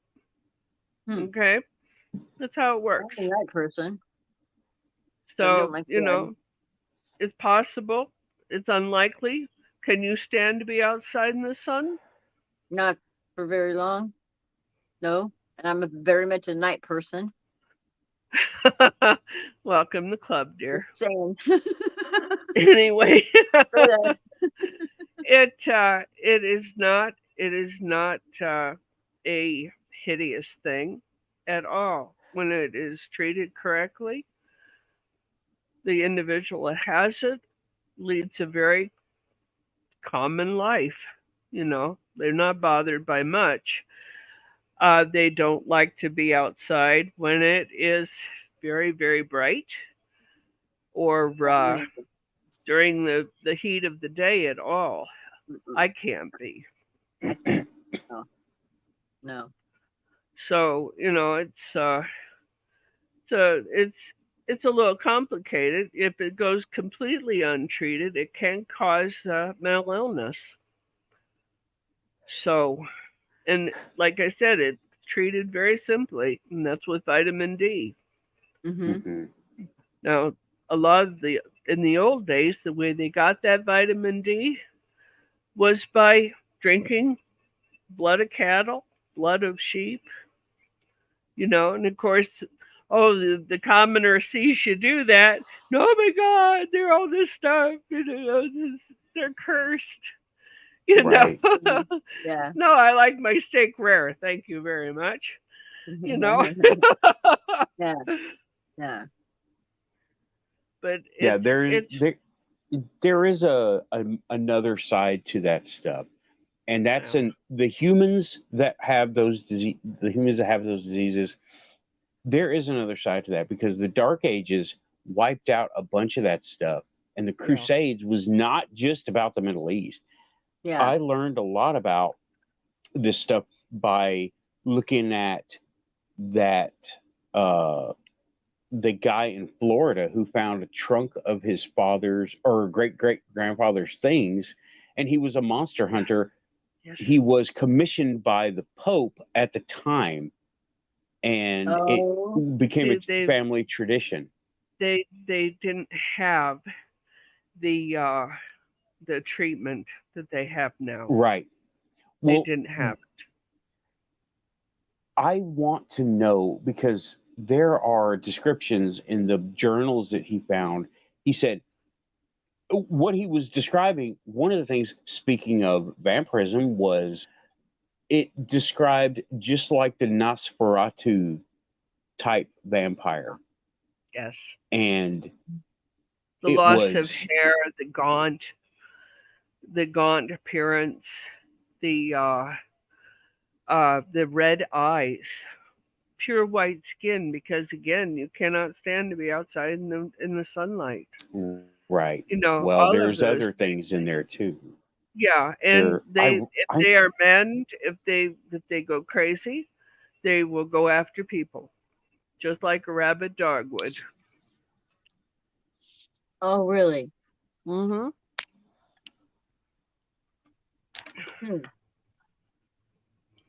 Okay. I'm going to put his name up here because this guy. Yeah, I remember reading that fella. Okay. He tried his best in his ability to cover it on TikTok. So he has a book out, but it's third person past tense fiction. That's his style of writing. And this is not that. This is not that at all. And what he discovered, he found trunks. He found evidence of time travel, and it is it was the gamut of all sci-fi. And if you get a chance, I know I'm not on TikTok anymore, but if you get to, you can view TikTok. You can look him up, right? Yeah. His Alex story Calvo? is, his story is fascinating. And I told him, I was like, man, I love this story. This sounds like old tales. And if you are lying, I'll drive down to Florida and make you regret it. I'll kick your ass if you're lying. What was his last name? Calvo. Calvo. Thank you. The TikTok channel is just here. Dorothy mentions here that she has Northwest European background. Mine is Northeast. And all of them have a vitamin D3 deficiency and can't absorb sunlight the same way. And I would say one of the other problems is they can't absorb vitamin C. It's very difficult for them to get enough C in their system. And taking it by, now it's very simple. You get a pill, you take it. But before, there was all of that orange juice. Man, that was miserable because the mouth would break out in huge blisters.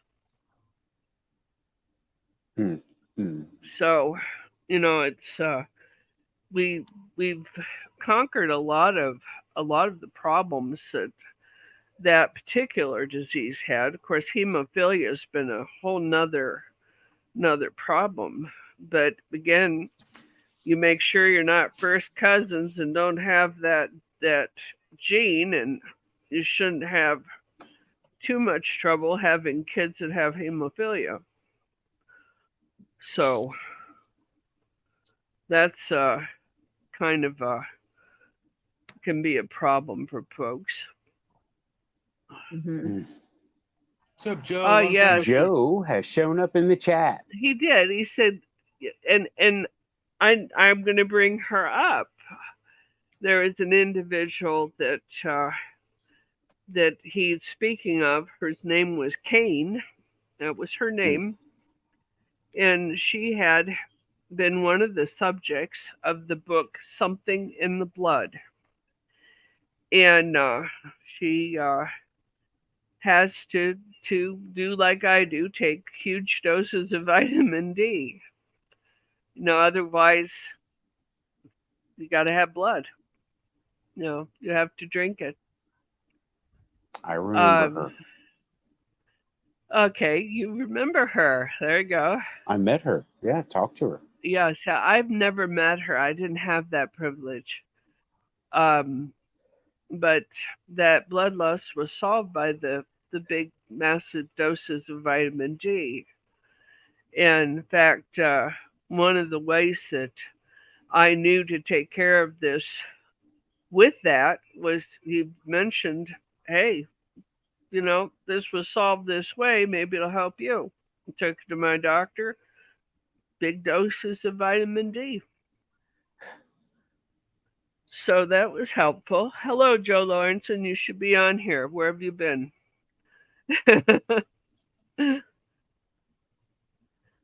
So anyway, this, there's so much folklore and that sort of thing involving, vampirism.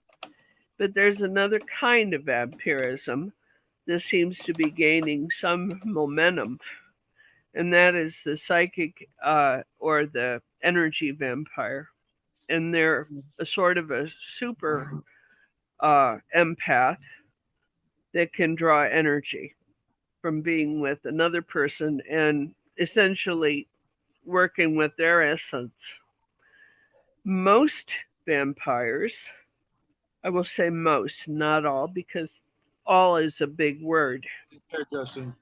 But most of them will ask permission to draw on another person's energy. Right. But you'll get the occasional one who go to a place like a subway station. Great place to have a snack, or a big gathering of people. And what they do is they sit in the middle of all that emotion and turmoil that human beings live in all of the time and just draw on it. And somehow or another, they gain sustenance from it. Yeah. There's a couple places on the body. I remember reading this in this book here. Oh, damn it. Cat, get off the keyboard. Where they will just casually come up and touch you. And that's like behind the knee, which I thought was weird. Behind your kneecap, they can get energy there. Anywhere around the neck, they'll just like touch right between any pressure blades. point. Any pressure point will do it. But you've seen those people at parties, and they'll come up and say, "Oh, hi," and they'll put their hand on your back and right there between your shoulder blades. That's a big one. And there's one other one. Let people touch me. And I've been aware of them for about, I don't know, 20 or 30 years. And it's one of the reasons why when I meet somebody the first time, I very seldom will touch them or allow them to touch me. Yeah.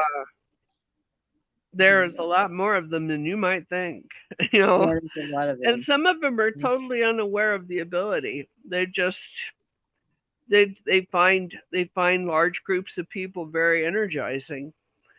You know, that doesn't mean anybody who does that is like that, but I expect a few are more than a few. But you know, the best way to protect yourself from that is do your own energy work. Protect yourself. Mm-hmm. You know, do your meditations. Yep. Put up your white light, your pink light, whatever light you like. And, you know, and it sounds flaky. I know it does. And it works. I've had people of that persuasion totally try to sneak a bite off of me, so to speak, and go, yo, no, you don't like that, do you? You know, no, I don't. Is it true that I had an incident one time. Go ahead, Raven. Oh, I'm sorry. Go ahead. No, go ahead. This is an old story from Germany, but go ahead. Is it true that they kind of make these light, once they make contact with you, that they kind of keep an energy, a trendle kind of attached to you until you become aware of it and remove it? Is that true? It depends an awful lot on their abilities. It really does. Somebody that's been at it a long time, knows what they're doing. Oh yeah, they can. It's one of the reasons I don't let people touch me. But most people don't have that that long knowledge to do that. No, there's some who do, of course, but this too is very simple. You put your white light around you, you put your protections up, do your worship. You know, your morning worship or your afternoon, however you do it, do your worship. You know, and thank the Lord above or the goddess or however you want to do it for protecting you from things you cannot see and do not know about. You know, and that will do the job. Your angels, everybody says, oh, angels, yeah, sure. Guardian angels and guardians, outer guardians, one of their jobs is to keep that from happening to you. But if you agree to it, all bets are off. Yeah. If you don't want to agree to it. The other one is right inside the elbow and right at the wrist. The pressure points. Your pressure points. That surprised me. They talk about how they will take a handshake and hang on a bit too long and then kind of reach up and grab at your wrist and they'll make contact right in here. I've had people do that. I thought at the time it was kind of creepy, but I had no idea what they were doing, you know. Good night, Dorothy. Sleep well. Good night, Dorothy. Good night, put Dorothy. A smile on your face, it generates the same endorphins as being happy. And he's right about that. It's one of the reasons why the person who can smile through much of the rough stuff isn't harmed as much by it.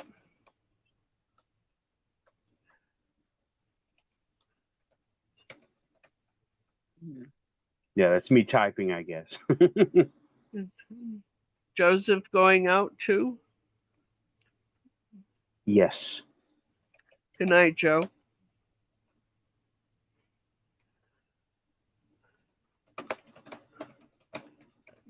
A lot of our personal protections are stuff that we learned sort of, you know, as a moat ritual, you know, whether it was our bedtime prayers commending ourselves to the power of God and his angels or the goddess, you know, those rotes of prayer, while there may be repetitious, you know, are also connection. The protecting yourself from something like that, though, I'll tell you the first rule of self-protection: don't be there. Don't be where that person is. Yeah. And that's the best one I got. And that means don't put yourself in a position where you're compromised.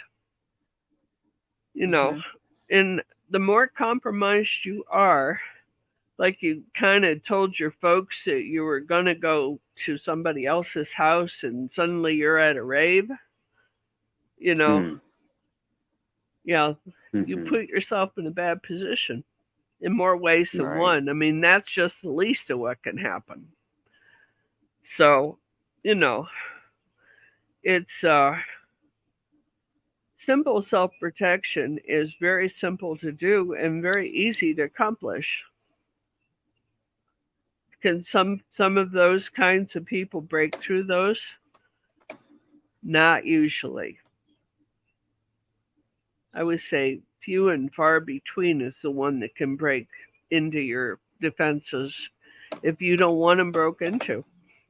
Yeah. Mm-hmm. But you come into that gray area where are you where you should be, Now, if you're in the subway trying to get to work, you should be there. But your guardian has a responsibility to keeping you well and safe. How many people have y'all been around that just could not stand to be in your presence? I have a handful. Yeah, it happens. Me? Never met one. What?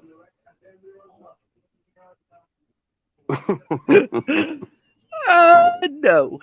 Try again. You're lying. I can see it on you. I'm the soul of honesty.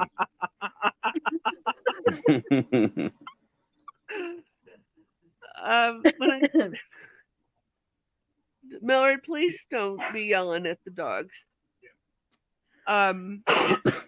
The individual who can't stand to be near you has 3 problems. 1, they want to be you. That happens. They're jealous. Mm-hmm. 2, they genuinely hate your guts. Or 3, they're intrigued and it scares them. That's it. Okay. So why do you ask, Nathan? No, because there's every now and again I'll run across in public places mostly where they cannot stand to be near me. They just cannot stand to be near me. They don't want to look at me. They don't want to acknowledge me, and they don't want to be close to me, like physically close. And your guardians are doing a real good job. Yeah, I guess so. I just I had a thing happen when I was in Germany. This will be it, and I'll wrap it up. And it's a freaky one, right?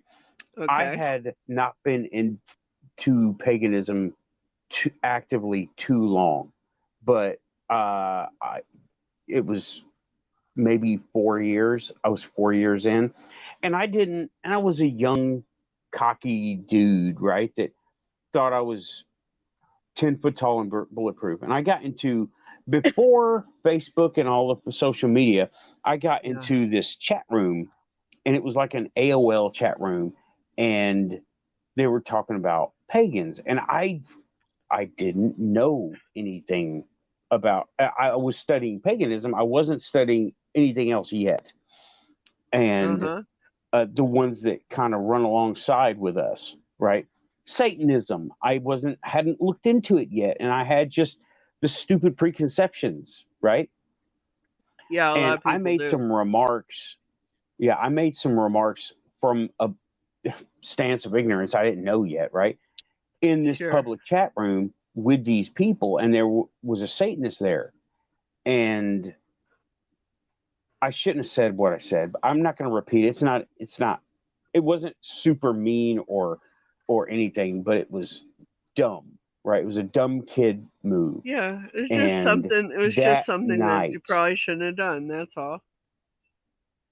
Yeah, and it wasn't directed at any one person. Okay. Just putting that out there. And that night, I had a dream, and it was one of them. It was so vivid that I remember every bit of it.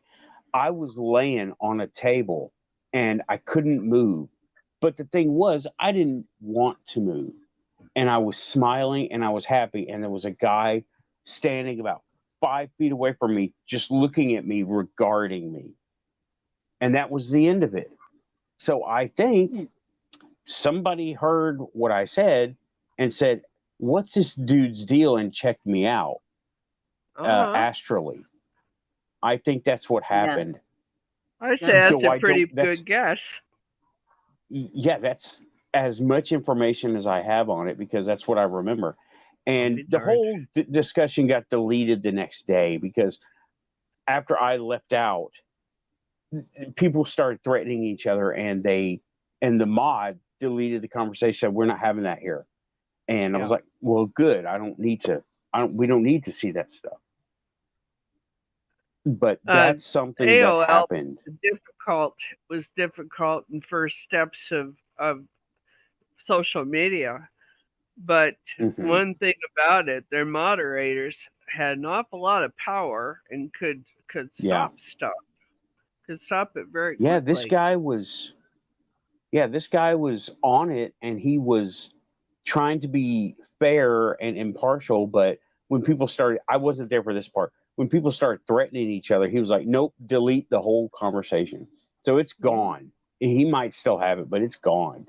And if that person is following me on any plane of existence, I apologize for saying those stupid things because I was a dumb kid at the time. One thing about, and I know of a couple of Satanists, okay? And of course, they're like any other religion. There's a whole bunch of different kinds of them.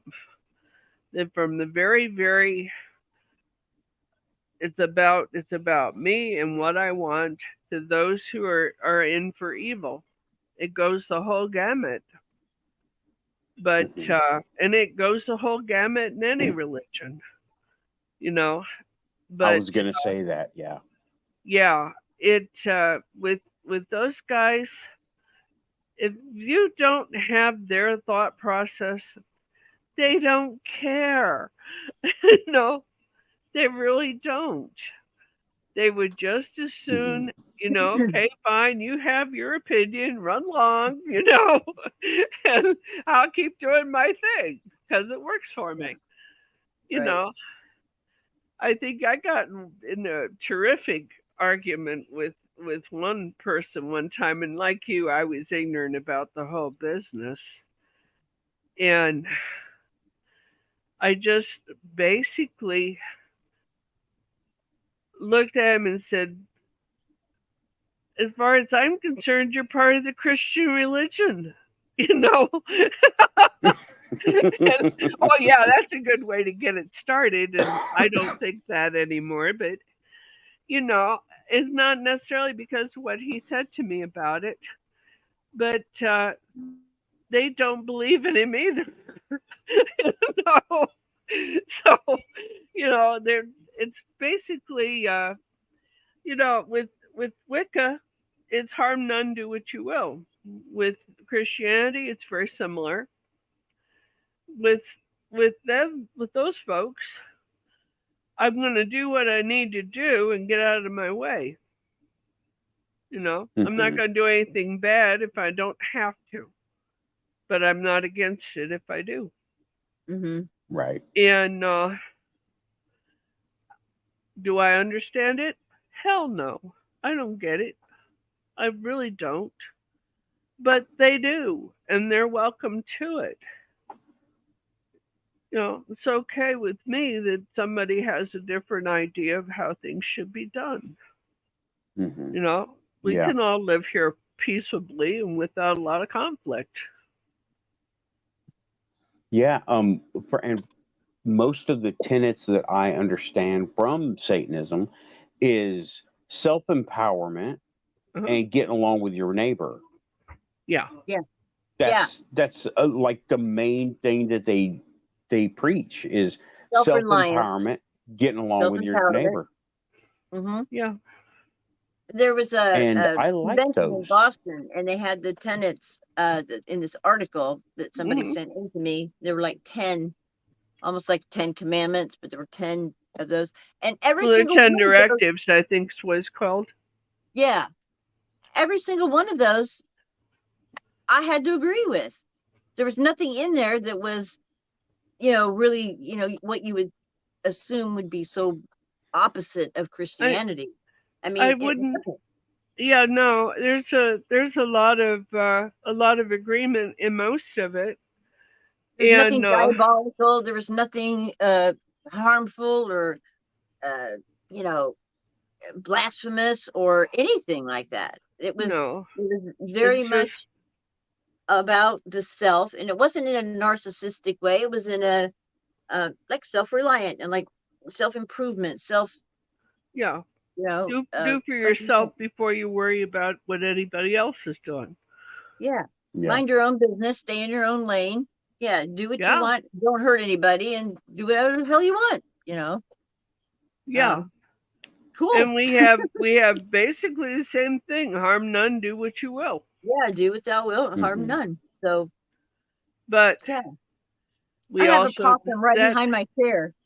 Gee whiz. Not kidding. The big thing in the read is harm none, do what you will. You see him? Acceptance. Gee whiz. Yeah. You crazy little thing. Look at that. He just came in. I put the cat food back here so I wouldn't have to worry about it. There he is. Made himself at home and said, "Here, where's my share?" The crazy. It's nutty. The rest of around here. Yeah, the rest of the read is very simple.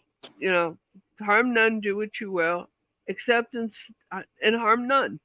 Acceptance, self-defense it be. And then, ever mind the rule of 3. The rule of 3 is simple. What you do to somebody else is going to come back to you. Threefold. Yeah. You're off the hook if you're protecting yourself and your loved ones.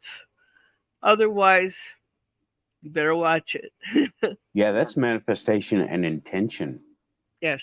It's right in there with it. And it goes right back to what we were talking about. Do to others the way you'd want to be done by. Energy in, energy out. Hey, you want to mess around? You're going to get it back in your teeth. So, there are certain universal laws out there, and reliable religion is going to adhere to them. Regardless of what faith that might be. So, oh yeah. You look like you're shot. Y'all, I am. I'm gonna have to wrap it up. This has been the best show since the last show, and I didn't get a lot of sleep last night, and I don't think I'm even going to be able to do a backstage, y'all. Huh? Yeah, you look like you're about to pass out. Yeah, I'm trying. I drank all the coffee I feel safe drinking. I've had like 6 cups in the past 2 hours. Yeah, now I'm on water trying to put myself out. Raven, I wanted to speak to you for a little bit after the show, if you don't mind.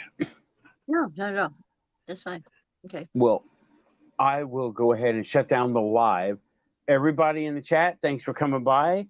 We kept a crowd here the whole night up until the past 20 minutes or so when people had to go. And Pasta Perry, okay. Yeah. And that's been awesome. I love it when people come in. Hit like and subscribe, please, on your way out. And thanks, everybody. I'm out. We're out. It's been a hell of a good show. It was. Excellent discussion. And everybody have a nice week. If something happens, I'm doing shorts. Everybody, keep it quantum. Out of here. Bye-bye. Good night, folks. Good night. Pushing buttons. Let me do it the hard way. Pushing buttons. Pushing all the buttons. Well, we're trying to leave it. Honest.